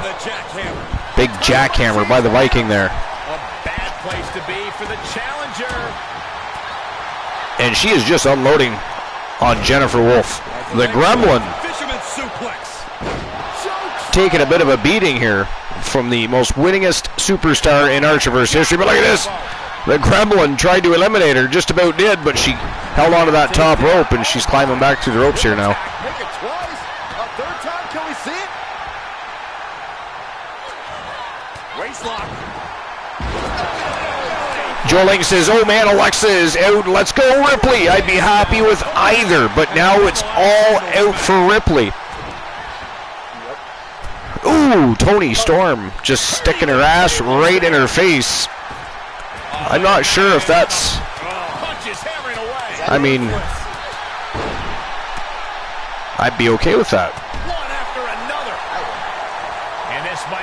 Oh, look at this. Oh, drops her throat first on the top rope. Toni Storm still taking it to Rhea Ripley.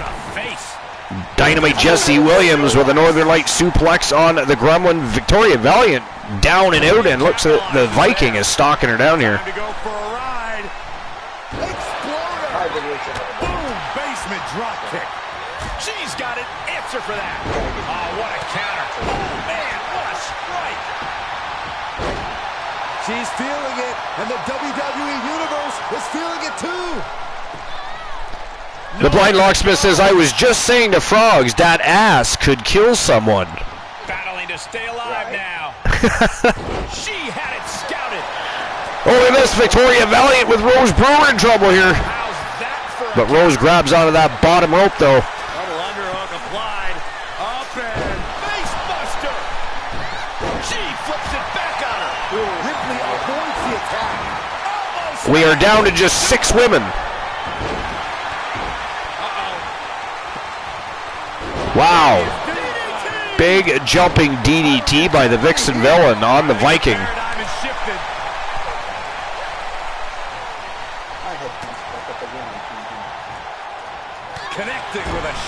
Jennifer Wolf here trying to eliminate Victoria Valiant.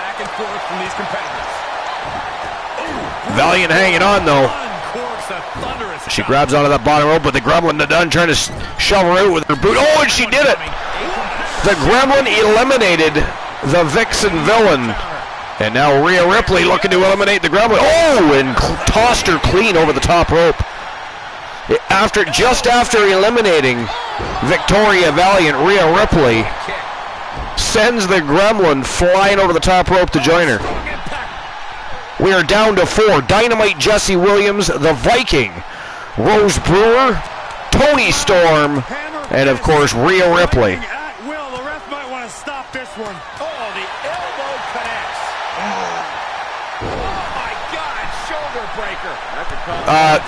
You might have to go into your PlayStation settings and just turn up the volume on your. It could be that. It might not even be your. Or are you on? What are you on? PC or are you on? I'm on my phone. You're on your phone? You should still be able to go into the settings and just adjust your own mic volume. That's probably all it is. Yeah. She responds with a counter. Oh! Big fisherman suplex by Dynamite Jesse Williams. And Toni Storm. Wow. Double knee face breaker by Toni Storm, and she is still hunting down the Viking here. And Ripley clearly taken aback by that attack. If Rhea wanted a battle, she's got one right here tonight. Delivering the suplex. Snap suplex of her own by Toni Storm, but look at that, the Viking right back to her feet.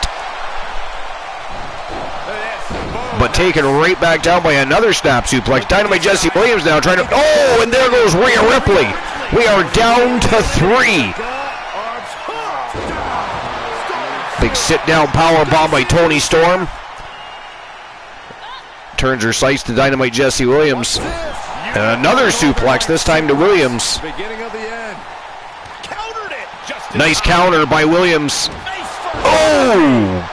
Vicious face breaker. Dropped her right down to the knee.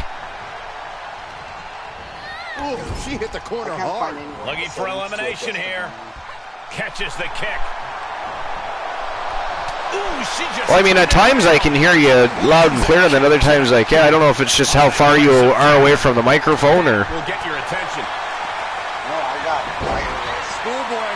Oh. Oh! Big power bomb by Jesse Williams. German suplex by Storm. Man, oh man. From one to the next, Toni Storm really pulling out a little stops to try and win this thing here tonight. Able to get out of the way.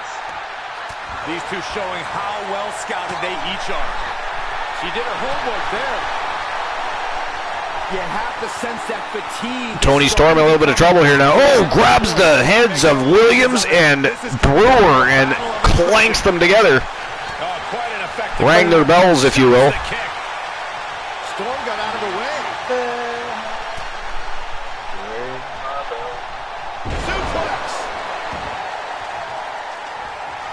Oh, jawbreaker. Williams with a jawbreaker on the Viking. Another reversal. Caught the boot, but another reversal by Williams. Step up in Zaguri, takes the Viking back down. Toni Storm still on her back. Another face breaker, this time to the Viking. And Jesse Williams. She returns the favor. Ladies and gentlemen, welcome to the broadcast here on episode number 326. The mayor of Coolville and the leader of the Coolverse, Christian Cool, in the house. Waistlock. Yes, I am, baby. What's going on, Christian Cool? What's doing exciting? Not a whole lot. Just hanging out, eating some pizza. Nice. What kind of pizza? Hammerlock. Reverse DDT. I forget what they called it. The extravaganza. Oh, extravaganza? Yeah. Yeah. Gotcha. Yeah, as soon as you said that, I knew it was Domino's, but... And by the way, if you hadn't been here earlier, Dynamite Jesse Lee in the chat room, was in the chat room earlier tonight, gracing us with her presence. The Fam Jam, yeah, the Fam Jam's doing well. She's, of course, working at a new job under a new title, and things are going well there. She's going to get back to streaming sometime soon, and when she does, she's going to be doing some art streams. Yeah, so that's fun and exciting. She scores. Life is great, cracking. One Locksmith, one's up. Good to see you guys. Joe Link. Everybody acknowledging the co-host with the most. what she's got. See, and I don't have to come in hitting a fucking acknowledgement button to get everyone to acknowledge me. See? This is gonna be nasty. See how that goes? But if you had one, though. Well, I don't need one. But if you had one. Raise your voice at the top, tippy top, to introduce me. So. You've got a personalized one. I know. It's live. WWE Universe rallying behind her. Kraken says, have you seen the art that Dynamite Jessie Lee does? Look out. I personally have not yet, no, but I most certainly will be there to check it out. Jesse Williams eliminated. It is down to Toni Storm and the Viking Rose Brewer. Now, there is no way in hell that Rose Brewer is going to let Toni Storm run away with this. There's just no way. What do you say? I mean, I've been rooting for Brewer the whole match. I mean, because like I said to Kraken earlier, she's due for a breakout. I mean, she's the winningest superstar in Archiver's history, and it's been a hot moment since she's been in the spotlight wearing gold. So I mean, it's probably time that she breaks out. I just happened to say earlier that tonight could definitely be the time that happens, and here we are. Oh, held onto that top rope. We could have an elimination here. Toni Storm trying to eliminate the Viking here now. She is really struggling. Rose Brewer really hanging onto that top rope with dear life.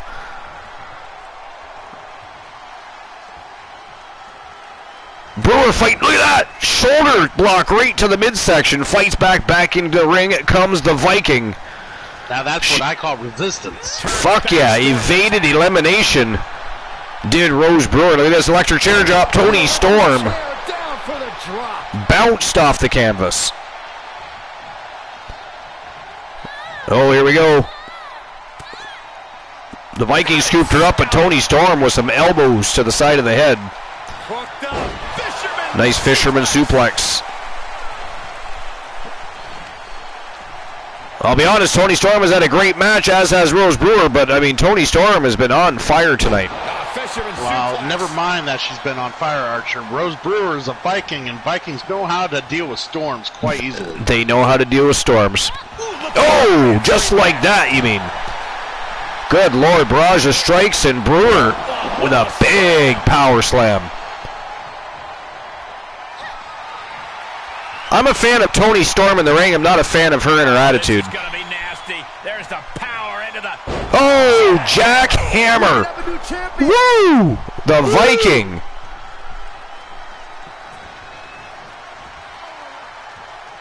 Uh-oh. Oh, and there she goes. Over the top, over the huge clothesline. And the winner of the match, ladies and gentlemen, and the new Trish Stratus Heritage Champion from Team Distinct Cone, the Viking, Rose Brewer. Hell yeah! Congratulations to the Viking and Team Distinct Cone. Heritage Champion. That's exciting. That is exciting. I mean, I got a prediction correct for the night already. I mean, what a great way to start the evening. Great match, correct prediction, Dynamite Jessie Lee in the house, Christian Cool early on the broadcast. I mean, this night just keeps getting better. Let's see here. Frog Hemoth really enjoyed the Viking versus Storm jab. Frog Hemoth, that's why I'm here. Vikings are beasts. All right, so the payout was issued for the last matchup. And here we go, second match of the night. It is go time. It is a trip to the Mixed Match Challenge division. And we are going to see Absolution taking on the newest members of the Mixed Match Challenge team. And of course, as usual, we won't announce them until they come out to the ring. It is a surprise for everyone, but it is Demon Finn Balor and Amber Extreme from Team Joe Link. And they have formed a new tag team to take on the competition that has been absolutely on fire and elevating. And, I mean, it is becoming a very deep division, is the Mixed Match Challenge division. It spans across all three brands, and it has been absolutely fire. I mean, the matches we've seen, it's very quickly become a very popular division, and mostly because you can challenge as challengers. You can challenge the champions either as a tag team or on a singles competition level. It is so much fun. We've seen some great matches, and we continue to have new matches made. Tonight, Trish Stratus saddling up with Team Carlitos. The Mouth of the South, Adrian Adorable Absolution versus the newest team in the Mixed Match Challenge Division, Demon Finn Balor and Amber Extreme. All right, so I will open the betting line. Wait a minute. Yes, Joe Link, you open the betting lines, right? I have to go look now. Damn it. Pretty sure he did.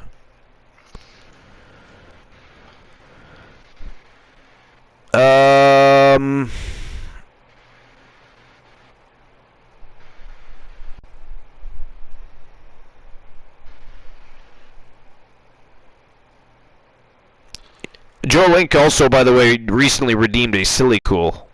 He did. That is silly. Why would he redeem a Silly Cool? As if I'm not silly enough having to tolerate your blasted ass each and every week. And by the way, I beat my swear jar. Ha ha! Blind Locksmith, take that, you savage beast. You beat it. What'd you do? Shove a cactus through the fucking opening? Joe Link says, yeah, I opened the betting lines for the first 3 matches. Okay. That saves me from going back and trying to find it, and I couldn't, so appreciate that. Alright, so I'll open the betting lines.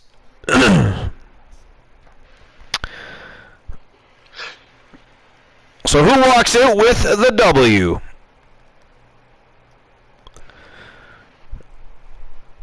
Is it going to be Absolution? The Mouth of the South, Adrian Adorable from Team Carliti, and Trish Stratus, or the newest members of the Mixed Match Challenge Division, Demon Finn Balor and Amber Extreme.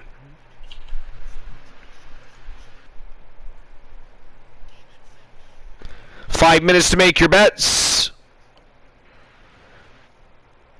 And there we go. Betting lines are open. And now it is showtime and go time for the second match of the night. Let's go. Let's go. Go time.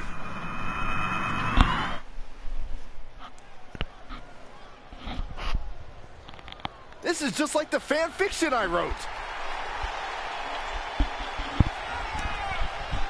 That was so comical that even his partner said nothing. Scheduled for one fall on the way to the ring. The Mouth of the South. Former, by the way, Mixed Match Challenge World Tag Team Champions. Adrian Adorable has also been the TWA World Heavyweight Champion. Trish Stratus, the WCW Women's World Champion, she has been. You have similar philosophies when it comes to competition. And of course, she's been a 7-time About these two superstars now carrying their spirit of competition. WCW champion. By the way, did you turn the emote only chat on? I did not, no. Then why is it on? It's showing off on my end. Are you sure? Hold on, I'm checking right now. Oh, it is on. What the hell? There's a lot of people who There use we a go. lot of emotes. There we go. Joe, I was wondering. I was like, man, Froggy and Joe Link are going to town, but it said off on my end until I refreshed. Yeah, I know. I was confused for a moment. Here they come, the newest members of the Mixed Match Challenge World Tag Team Division. They are Havoc. We have a great pairing here tonight. Two superstars who, you know, are going to give it their all till the final bell. Well, I don't think they'll be given that much tonight because I expect this. Kraken Skull says, cool, you turned it on. I didn't turn it on. Ghastly. Why would I turn it on? The allegations being tossed around already. I know, seriously. I come on the You broadcast, just got here. I know, right? Everybody's like, you must be silly. You're cool. You're an asshole. Someone will say that soon.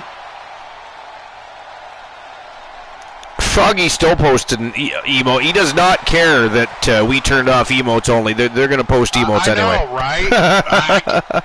Yeah, I know. We went out of our way to acknowledge that we had fun with our emotes. We turned it off. Now, Kraken says, I know I'm an asshole.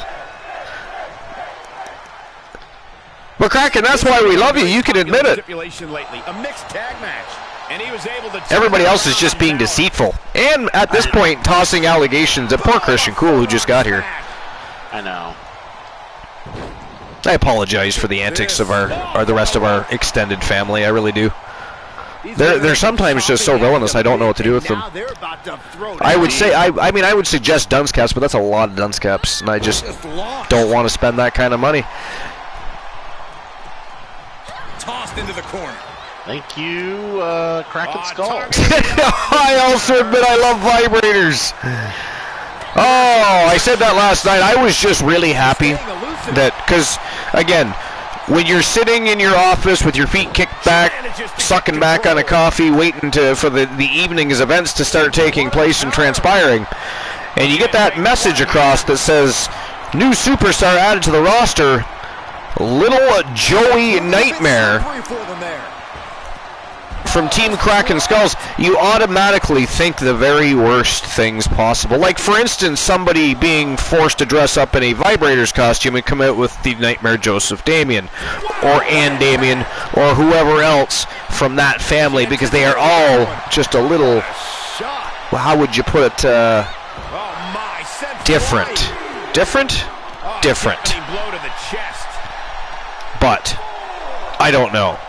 I was just happy that when Little Joey actually showed up on the scene, it was an actual human being, number one, and, you know, it wasn't like the Little Jimmy situation, or it wasn't Ann Damien or Joseph Damien coming with a vibrator wearing Cabbage Patch clothing or something to that effect. It was a person, it was an actual little person, and it did look like, well, it looked like Little Nightmare. Literally. Without exaggeration. But that's perfectly okay considering circumstances.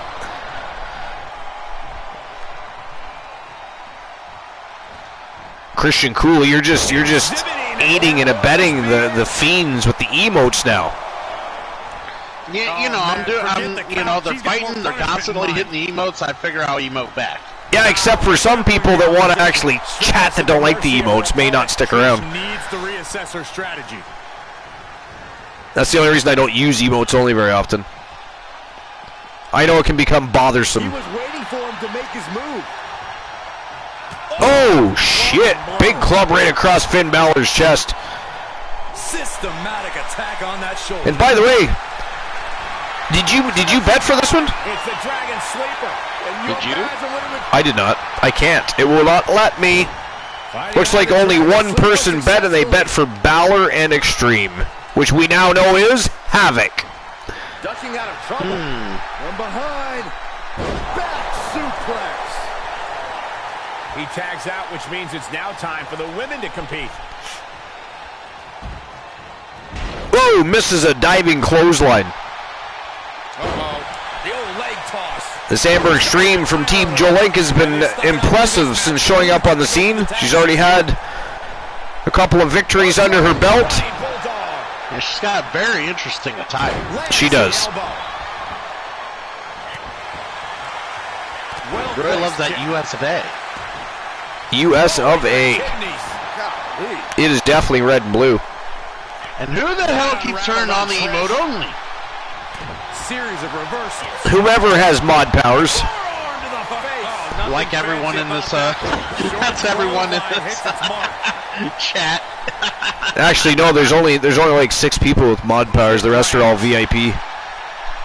And or just regular members of the chat. Driven down. He's going for the pin. This could be it. Oh, it is.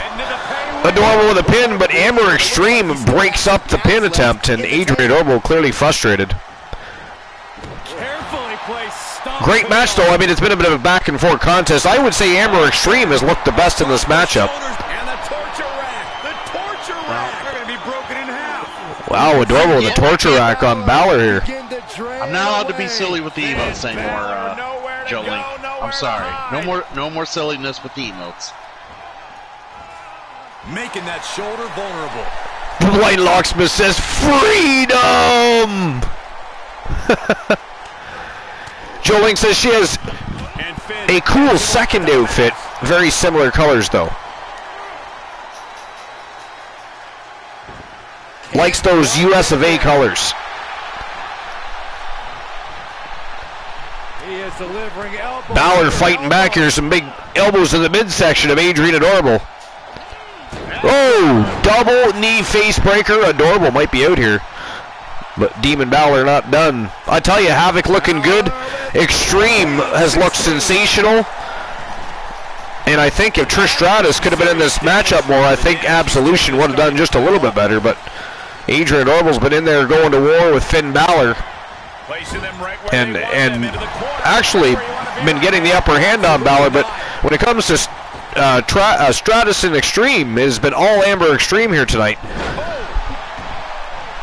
Nice head scissor takedown by Trish Stratus, though. Looking to take control of the matchup. She gets the tag. That means her opponent has. Back in comes the Mouth of the South and Finn Balor. The Demon Finn Balor. Haymaker connects. Ooh, big knife edge shot. Finn gets stopped. Look at that, though. Adorable fire back in all cylinders. Nice retaliation. Balor, though, not allowing that momentum shift to happen. Back on the attack is Demon Balor. Scoop slam. Kraken says red, white, and blue is also Italian colors. Just saying. Finn got all of it. 2 count. Oh, what a save. That should have been 3. Jarring impact. Man. Competitors have been going From the top rope. Whoa, missed the coup de grace. And Adrian Adorable right back to her feet. Oh, just turn that around. Wrapping the arm over that top rope. attacking. Damn. the arm. I mean, I don't know if that hurts the arm more or the armpit. Or both at the same time, I'm not sure which. Big standing vertical suplex here by the Mouth of the South. Power. I think you're right.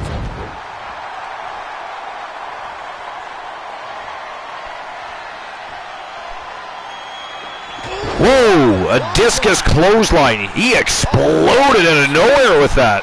Typical guy, hiding behind his And wall. back in comes Amber Extreme, therefore back in comes Trish Stratus. Clothesline. Good grief.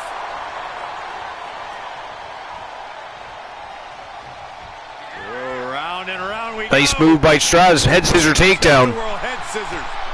She's showing signs of slowing now. Oh, kicks her right in the chesticles. Don't be afraid to use the resources and help your partner offers. I mean, if getting those elbow drops from time to time doesn't feel bad, no, she was going for a diving elbow there. But she booted her right in the chesticles. That definitely can't feel good. Keeping her upright. Big running lariat. Bounce Stratus off that turnbuckle, and she is down on her back, and Extreme continues the beatdown. Havoc looking good here tonight, guys. Flat out power. A deadlift. Only one person bet on the match, though. Holy moly. Slam. And that one person is hoping that Havoc picks up the big W. Whoa! Jesus, she exploded with that. Wow, just Trish Stratus kicks out, though, 2 count only. is unreal, preserving her opportunity to keep this match alive. Confidence must be waning as she hits the opposition hard, but still can't get the fall. We're at a vital stage in this matchup, and this audience is fully aware of it. Yeah, they know another turning point can come at any second, and that can be the instant that ends it all. Team The Blind Locksmith, your management team, for the sake of your clients, should simply pay attention because they've been a team for a while. That's how you stop your opponent. Whoa! Big brain buster by Demon Finn Balor. Oh, that was close. This match continues. Able to give him the slip. Sling blade by Finn Balor. He's in the drop zone. He paid for that one. Oh, man. Went for the coup de grace and missed again. So I apologize, Archer. Listen to this. Oh, is your microphone cutting out? No, I tried to. My earnest. I've been trying to perform a silly cool. This is not going to and end well. Kraken has been, well, not so receptive of the silly cool. Nobody heard anything. I thought you were like. About hearing. Oh. I was Oh! wondering how hard it's been for people to type certain words in the chat. Oh, you've been messing with the. Okay, gotcha. Whenever tag team That is it. That is all, ladies and gentlemen. The winners of the match from Team Joe Link, Amber Extreme, and Demon Finn Balor. They are Havoc.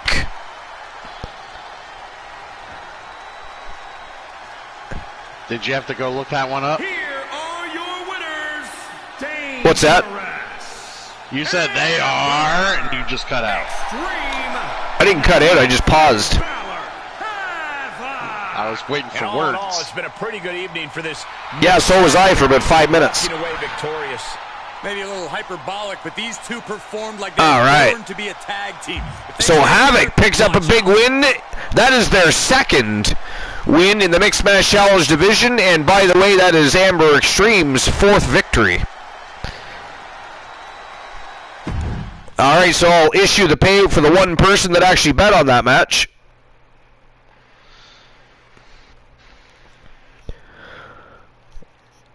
Of course, they're simply getting their money back. So I figured it was high time that, like Vinny K and like his promotion, that we had a list of words that cannot be used in the broadcast or in chat. Would you like to hear them? Sure. All right. So these are words that should probably be done away with because we'll just be like any other promotion if we continue to do these words. Okay. All right. So the words are betting, villainy, ban, win, vibrators, cool, ghastly, Jesus, and Archer. Can somebody ban Christian Cool, please? He's trying to destroy the show. He just clearly punched a hole right through its chest and ripped its heart and lungs out. We have no blood pumping. We have no oxygen in the lungs. We are just simply withering away. All right. That was ghastly. I am allowing these words to be in the chat. Archer did not approve. All right. Not approved. All right. So the next match of the night, a triple threat tornado tag team matchup between the Usos, the Brothers of Destruction, and of course the Coalition will continue their rivalry with the Blood Brothers. Not Roman Reigns this evening. It is going to be the Usos, but they do not have to just contend with the Usos. They better remain focused and stay sharp because they've got Kane and The Undertaker to worry about as well as Jimmy and Jay tonight. Let's see if they can keep that focus. But it's triple threat tag team action. Third matchup of the night, the Usos, the Brothers of Destruction, and the Coalition. Kevin Sammartino, and of course, returning for just his second match, the total package, Jason Ironman. And I will get the betting lines open right now. Who's walking out with the W? The Brothers of Destruction, the Usos, or the Coalition? 5 minutes to make your bets. Betting lines are open. And it is officially showtime and go time for matchup number 3. Let's go. All right, I'm gonna put a lot of points on the Brothers of Destruction. Brothers of Destruction getting some love. 5,000 points on the Brothers of Destruction. Now let's see who else is gonna. We had one of our bets going last night that was nearing 50,000 Archerverse bucks. It was a good night. Woo! It was a good night. And here they come. You should feel weird admitting that you're gonna bet the Coalition. Admitting this, but betting Coalition. On the way to the ring. The broski was giving you a hard time, Cool. Don't mind me. Actually, he says don't mimp me. And I know, don't mean. And it says Brosy, not Broski. I know. I'm not sure what a Brosy is, but hey, implications here in WWE could change the different strokes for different folks. It's okay. The Brothers of Destruction, the Phenom, and the Devil's favorite demon. $1 Bob. This is not The Price Is Right, bitch.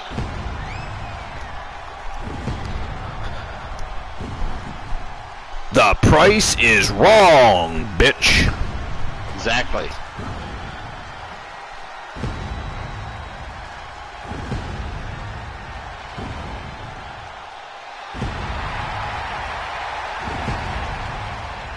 All right. Wow. It's funny, we ran down the top 10 best uses of, or sorry, most memorable uses of fire in pro wrestling history. And here tonight, we of course have the man in the top of the list, Kane, shooting fire all over the stadium.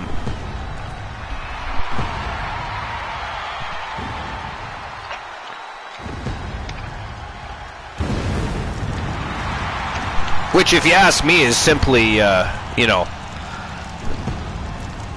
improper guidance. I think my favorite use of fire is Chris Jericho, because he's a wizard. Chris Jericho, because he is a wizard. I love that Jericho is always reinventing himself, though, I'll be honest. I think more wrestlers should do that. Oh, so listen, I said it the other day. I can't remember if you were on the broadcast or not, but I said in pro wrestling, if you are not evolving and reinventing yourself at least every 2 to 3 years, then you are not staying relevant, you are not staying fresh, and you are simply being complacent and slipping on very slowly into the abyss.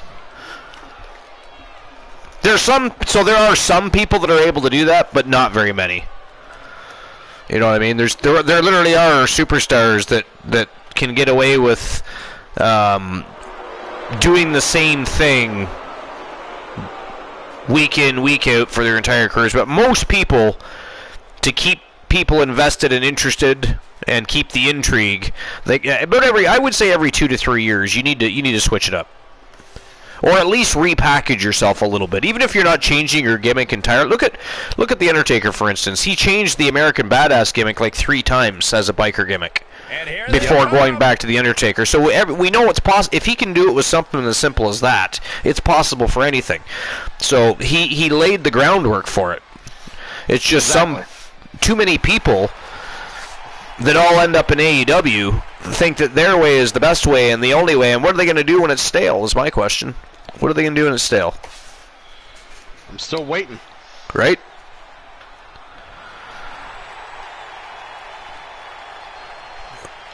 I mean, Edge came back, 2 years ago? How many incarnations of Edge have we seen since then? Exactly. And we'll see another one when he comes back with Gangrel and Beth Phoenix. I'm sure. And Christian. I said that ahead of time just because I know that Christian's on a very short-term deal with AEW, and Edge, even before Judgment Day formed, I wouldn't even be surprised if this breakup of the Judgment Day was a work, in the fact that, because they're trying to make it look like Edge didn't agree with things and that's why it happened and this and that. I think it's because, if you guys all remember, right before the Judgment Day started getting put together and talked about and discussed and becoming a relevant thing, Edge was for weeks lobbying to have Gangrel brought in as a managerial role, kind of like a Bobby the Brain Heenan type of thing, but Gangrel, and obviously Christian. So I could see that easily happening, and it could be a last run for them. Maybe the Brood even goes into the Hall of Fame together, but they come back and feud with the Judgment Day, which are now doomed for destruction anyways. Now that Edge is gone, that group will eventually disappear. On the top of the tag team division. It will disappear. Perfect opportunity you're not for wrong a there. tag team to make a name for themselves by outlasting. All right, here we go. Triple threat tornado tag team action. The Usos, the Coalition, and the Brothers of Destruction. And this is in elimination rules. Inelegant exit, but if it works, it works. With those behemoths in the ring, I don't expect it's going to last very long, though, so do not blink an eye, because one punch and it could be over, depending on whose fist is landing on whose jaw. I plan on watching AEW later on tonight, Joe. So you do what? He asked if we saw the AEW show from today. Gotcha. Scary close to the 3 count there. Corey, so many things can transpire Have in it a on in the matchup like background. this. What could be that? While I sleep. Oh, Kane tossed over the top rope. San Martino with a submission on The Undertaker. Chaos outside the ring. I know, it's bedlam everywhere. And we should have known that these guys were not going to utilize that ring very often. No. When there's chairs and tables outside the ring, there is barricades to toss people into, ramps to tombstone people on. I mean, why use a ring? The ref is at wit's end here. He can't decide whether he wants to stay in the ring or out of the ring. I mean, to be fair, I'd want to be out of the ring. Well, except for when they're out of the ring, I'd be in the ring. It's just, You would think. I would just keep switching it up. Able to counter. Clothesline.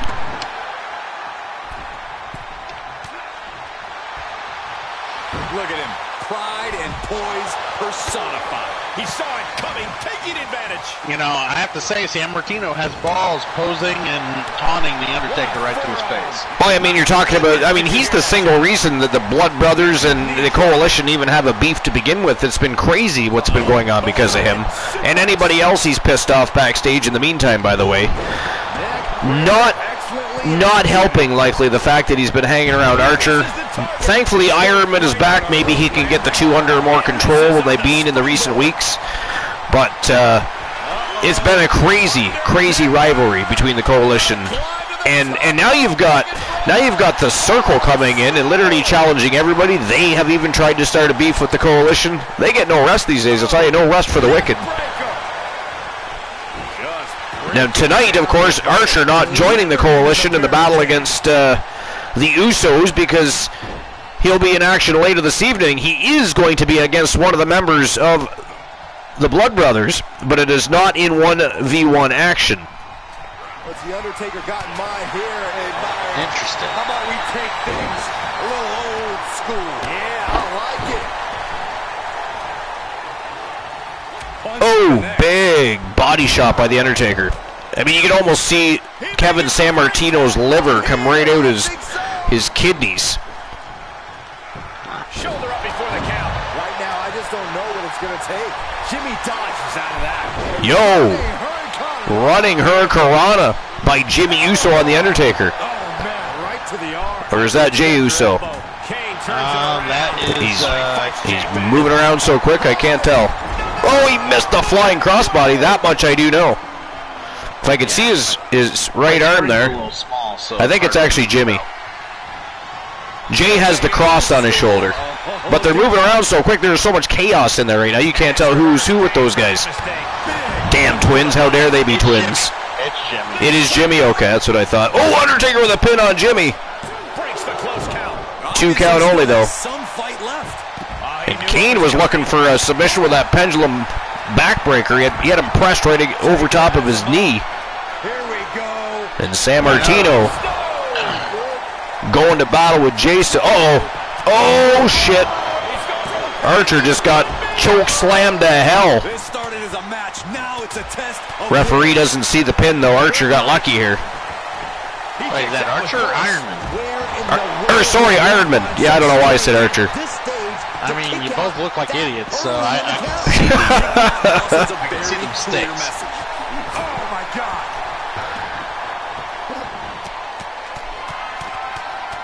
Yeah, Kane Joe Link says Tombstone. Oh, that was a vicious headbutt by Ironman. It's funny, I just got done saying that Archer wasn't joining the Coalition against the Usos tonight, and then I called Ironman Uso. Archer. Holy shit, now I call him an Uso. I don't know, but Undertaker's handling business in the ring. I'm straight he is. Or at least was. Whoa! Big flying Uso splash. Only a 2 count, though. Taker kicks out. Drop kick to the spine. And Jay saw it coming. Oh, right in there. Oh, finds the mark. Whatever's playing here can't be good. Oh, my goodness. Return. Oh, my God. Undertaker. Kick to the gut. We've got to acknowledge these fans, a packed arena, and we're hearing every single voice. It is loud. Oh, we got blood here. Is that blood? It is. Uh-oh. Undertaker set up for another tombstone. And there it is. And just like that, he's out of the hold. That is likely going to do it for one half of the Usos. I would be very surprised if he kicks out of that. The ref not where he needed to be. And there goes, I believe Jimmy Uso has just been eliminated. Yeah, that leaves me. Wow. Uso. Ironman just eliminated Kane. Oh no. So we have one member of the Usos, one member of the Brothers of Destruction, and the Coalition is still in full force, baby. The face of Jey Uso looks like it's been. Good thing Roman Reigns is prepping for a matchup because he's got to be pissed off right about now.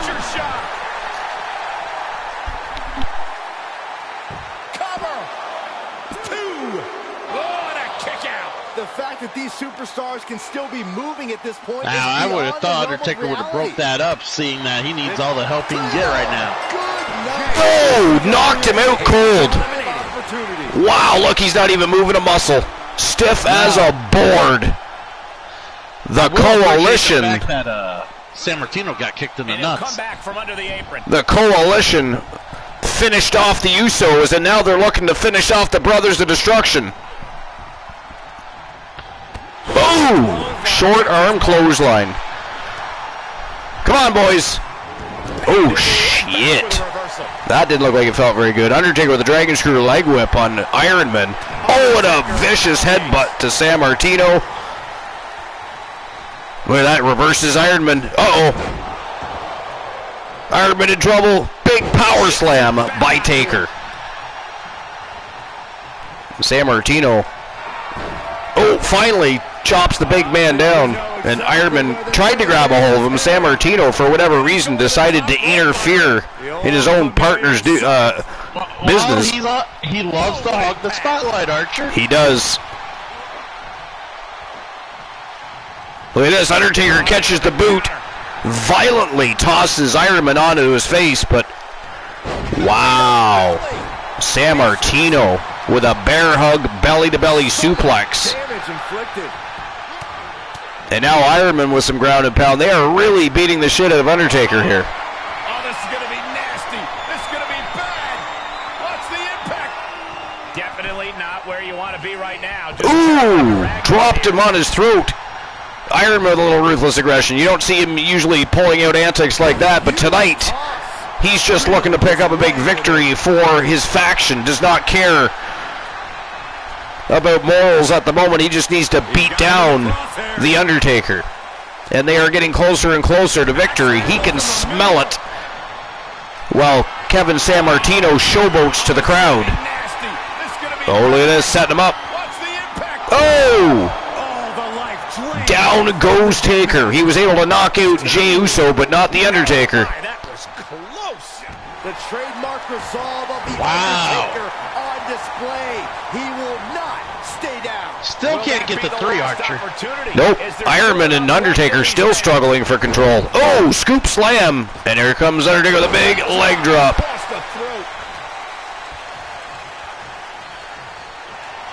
What's The Undertaker got in mind here, Byron? Oh, look at this. Undertaker gonna walk the line. A little old school here. Ironman in trouble, and San Martino still showboating to the audience, while Ironman tries to take on The Undertaker and finish the evening off for the Coalition. I am shaking my head in disbelief over how he managed. Here we go. Taker peeling him back up off the... Oh, nice counter by Ironman. Big back body drop, though, by Undertaker. Damn, the struggle for control in this matchup is still real. Just pure brutality. Come on, easy. He may be in a bad way here. It's impressive to have some stamina left this deep into the match. Looks like Undertaker felt the need to get San Martino back into the mix. Oh, he knocked him out. This one is over. He knocked him out too.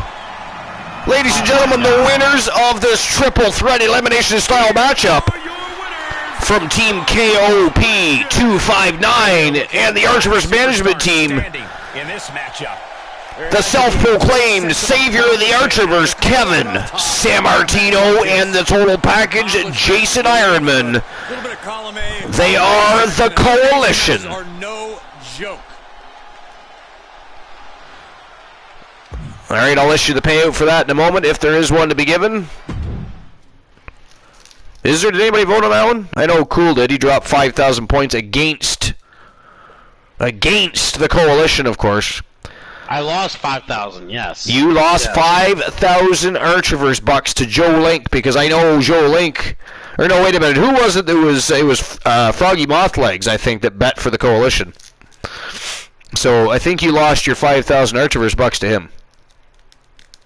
And whoever else went to a good cause. Where was the cause? His poor ass. His poor ass. All right, fair. All right, so the next match of the night, once I get the betting lines reopened and ready to go, and of course the payout issued, the Hart Foundation putting their World Tag Team Championships on the line against the Acolytes, the longest reigning WCW World Tag Team Champions in history. They've also been the Archivers World Tag Team Champions, but at the moment, those championships occupied by the best there is, the best there was, and the best there ever will be ×2. From Team Christian Cool, the Iceman Christian Hart, and of course, Bret the Hitman Hart, taking on from Team Timbo Slice Gaming and Team Zombie Master, the Zombie Dragon, ZM, and Vader, the Predator. The Acolytes versus the Hart Foundation, 2v2 for the Archivers World Tag Team Championship. That is next. But first, I got to issue the payout for the last one. Let's see. Is there any way we could do an official 10 punch in the corner to Joe Link? Because he's referring to Christian Hart as the wet man Christian Fart. I don't know why he would say so. I mean, Joe Link, did you make that one up? Did you make? He's a comedian tonight. You see, Joe Link likes to he likes to be comedic. Well, we need more comedians in the world because comedy sucks now. Comedy does suck now, and that's because people in general keep ruining comedy by being overly sensitive and you know, people that I don't know. Anyways, big crybabies. A conversation for another time. That could end up being a long conversation. All right, so 7,000 Archivers bucks went to Froggy Mothlegs. So you see, you guys could be winning Archivers bucks too, just like Froggy Mothlegs. Froggy just won 7,000 Archivers bucks because he bet on the match. That's how that works. Just like last night, we had almost 50,000 Archivers bucks in the pool. I mean, some people get it, some people don't. All right, so who walks out the Archivers World Tag Team Champs?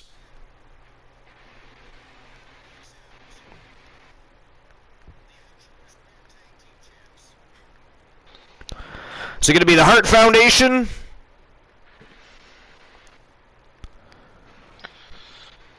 Or the Acolytes? Let's go. 5 minutes to make your bets.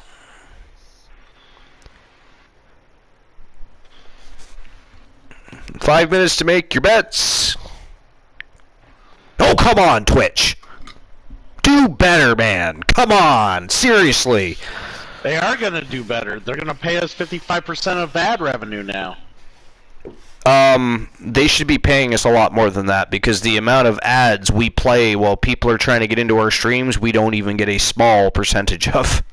Oh, I know. It is ghastly. You know how much money they make off ads that we are not? We should definitely be making more off the ads than we're getting.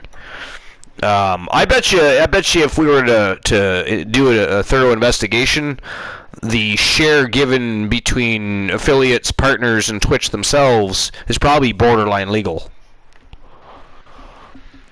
You know, much like those credit cards that are like, you know, say 29.9998% interest is like that borderline legality, because if they were one more point over, it'd be illegal and they'd be a loan shark company type of thing. But much the same. Yeah. Much the same. And if I didn't already say it once tonight, just because they really pissed me off today, fuck AEW. Anyways. They pissed you off today? Yeah, I already ranted on that earlier. It was about the whole Jeff Hardy situation. Oh, okay, yeah, we talked about that off We did. And how dare they come out trying to look like saints in the situation after, well, he's been suspended without pay, and we're not going to let him return until he gets treatment. You fucks, you hired him knowing he needed treatment. You fucks, you hired him knowing he had a problem. You fucks, you hired him knowing that was a possibility that WWE was trying to control. And now you're trying to cover it up like you didn't and try to make yourself look like the bigger man. You can go fuck yourselves. But anyways. The man was one of the, when he's sober, again, I'll say it again, when he's sober, one of the best performers of all time. One of the best extreme and hardcore wrestlers, high flyers, luchador, anything you want to call him, he does it. And when he's sober, he's one of the best at doing it. And it's a very sad situation, all of those enablers in his life right now. But anyways, back onto the show, because we got a lot better things to worry about. We're on the road to WCW Bash at the Beach, and we got a World Championship Tag Team matchup right before our very eyes. Two of the very best in the business, the Hart Foundation, the Acolytes. The Hart Foundation, one of the longest reigning tag team champs in history, and probably if we were to look hard enough, they probably have held the tag teams more than other teams, just not as long as.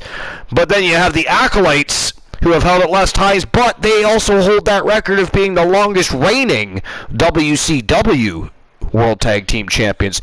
Can they beat the Hart Foundation, and can they hold on to those titles as long as they did the WCW titles? We will see. We're going to find out right now. Did I open the betting lines? I don't know, Archer, but I want to make one point and make this perfectly clear. This is not WCW. This is the Wrestle Wars. The Archerverse Wrestle Wars. Why? Who said it was WCW? You're saying how long they held. Oh, gotcha. Gotcha. That went right over my head for a minute there. I have no idea why. It did. I have no idea why. Right? It's because I was trying to figure out if the betting lines were open and listen to you at the same time. I did not open them. I'm opening them right now because Joe Link got the first 3 rounds open. And there we go. Betting lines are open. Take a stand. Pick a side. Don't be a cheap son of a bitch. Open your wallets and spend some money. Gamble it away. How dare you consider otherwise? Be like Joe Link and win 7,000 Archerverse bucks from Christian Cool. But anyways, here we go. Team Timbo Slice Gaming, Team Zombie Master, and Team Christian Cool about to do battle over the Archerverse World Tag Team Championships, the Acolytes versus the Hart Foundation. Let's go! And while these guys make to the way to the ring, I must pee. I shall be back. Oh, see, Froghemoth's baiting me. 5,000 on the Acolytes. See, he's baiting me. You're trying to get more of my money. You are a fucking scumbag, sir.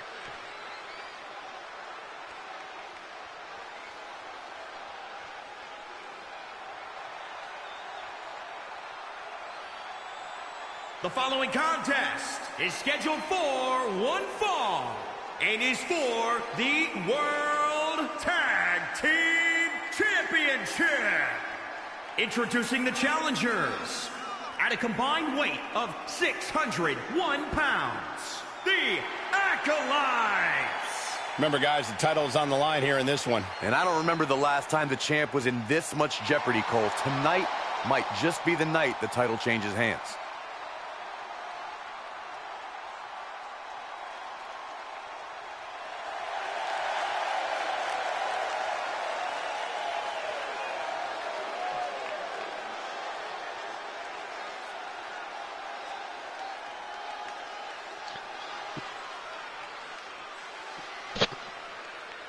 Do you really have hair to flip? I wish I had hair to flip. It looks more like a rug on my head than it is hair to flip. Oh well. I see how it is. We'll get this sorted out, Paul Heyman. I will gladly take my money back. You will see. They are the world and then I can tell you about how generous you are. The Hart Foundation. What are you talking about, Kraken? Huge I have too much hair. Champs coming up next, guys. It's definitely a big match. I'm not bald, given how they've looked you idiot. I suspect they'll walk out of here the same I have way too they much walked hair. in as champs.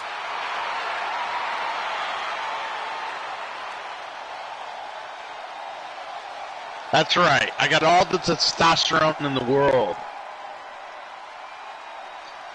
Actually, you're not wrong, Kraken. I've been getting more and more hair on my back.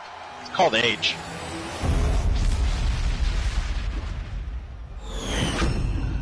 It's a little annoying. I used to have this bad habit where I would see one or two like straggly like black hairs on my back. I would tell women I'm dating to like pluck them off for me or whatever, because you know they would just randomly annoy me. Here we go. Now I got so many hairs on my back. I can't even remotely ask them to do that. They'd be there all day. Before the action begins.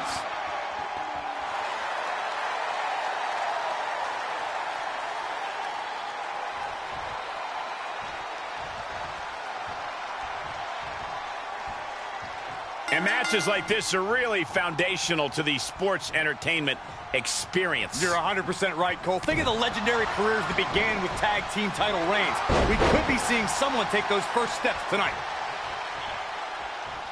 Retaliation from the Hitman. Targeting the arm now. Oh, a handful of hair. And turning it into a mat slam. From the top. Oh, misses the mark. Tag switching it up.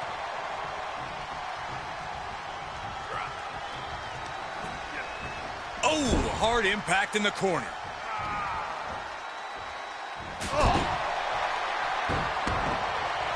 He's tagging out.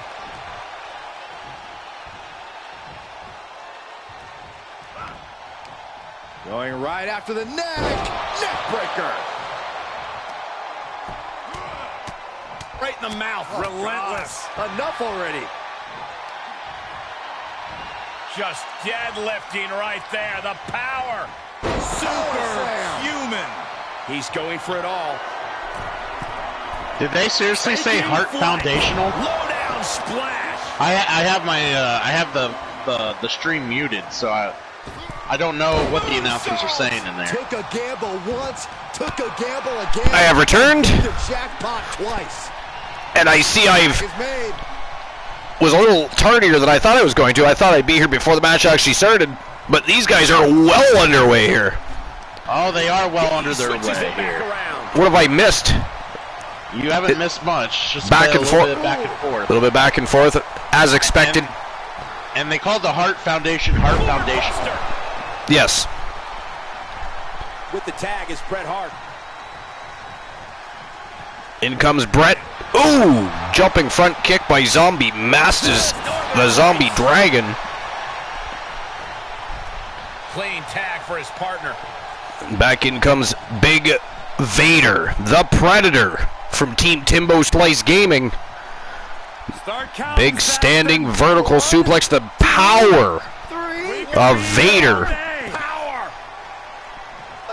Very well documented.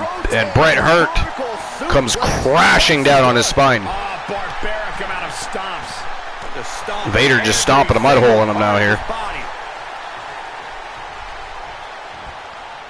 Whoa! Big spine buster. The champ trying to roll with these hits. He made the tag. Cooking with gas now. Zombie scoops him up with the Iceman with some elbows right to the temple. And he breaks free, and now he is on the attack. Look at this. This is gonna hurt. Oh! Dominator by Christian Hart. And into the count. 2 count, kick out. Close to 3. Zombie kicks out. Good thing, because Vader was not getting there on time. He's a projectile now. And look at this now. Bad intention coming with this. Blind Locksmith says, if Archer were tardy again, would you say he's re-tardy? Somebody time out the blind locksmith. Time him out 30 seconds for bad form. How dare you, sir? That might have just broken something. In the corner he goes. Trying to stir the pot during a championship tag team matchup. That is ghastly. Leaping through the air. Oh, big boot to the head by the zombie dragon. And now he's looking to lock. Blind locksmith says, worth it. How dare you? Time him out for 60 seconds now. Attempting to commit treason. It's crazy how back and forth this match is. We expected it, but man, it's well, I mean, two of the very best tag teams in Archerverse history, period. Indeed. I mean, both same ring, same time, going to battle, championship gold on the line.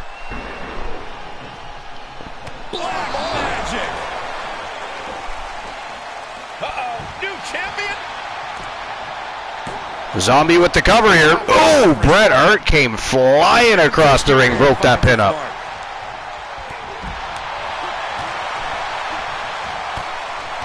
Look at this, some shins right to the face of Christian Hart. And he tags back in Big Vader. Oh, goes to work on that right arm of Christian Hart. Of course, that's the arm he uses to lock in that cross-face chicken wing. Oh, Vader in trouble. That in when the arm's dead. Oh!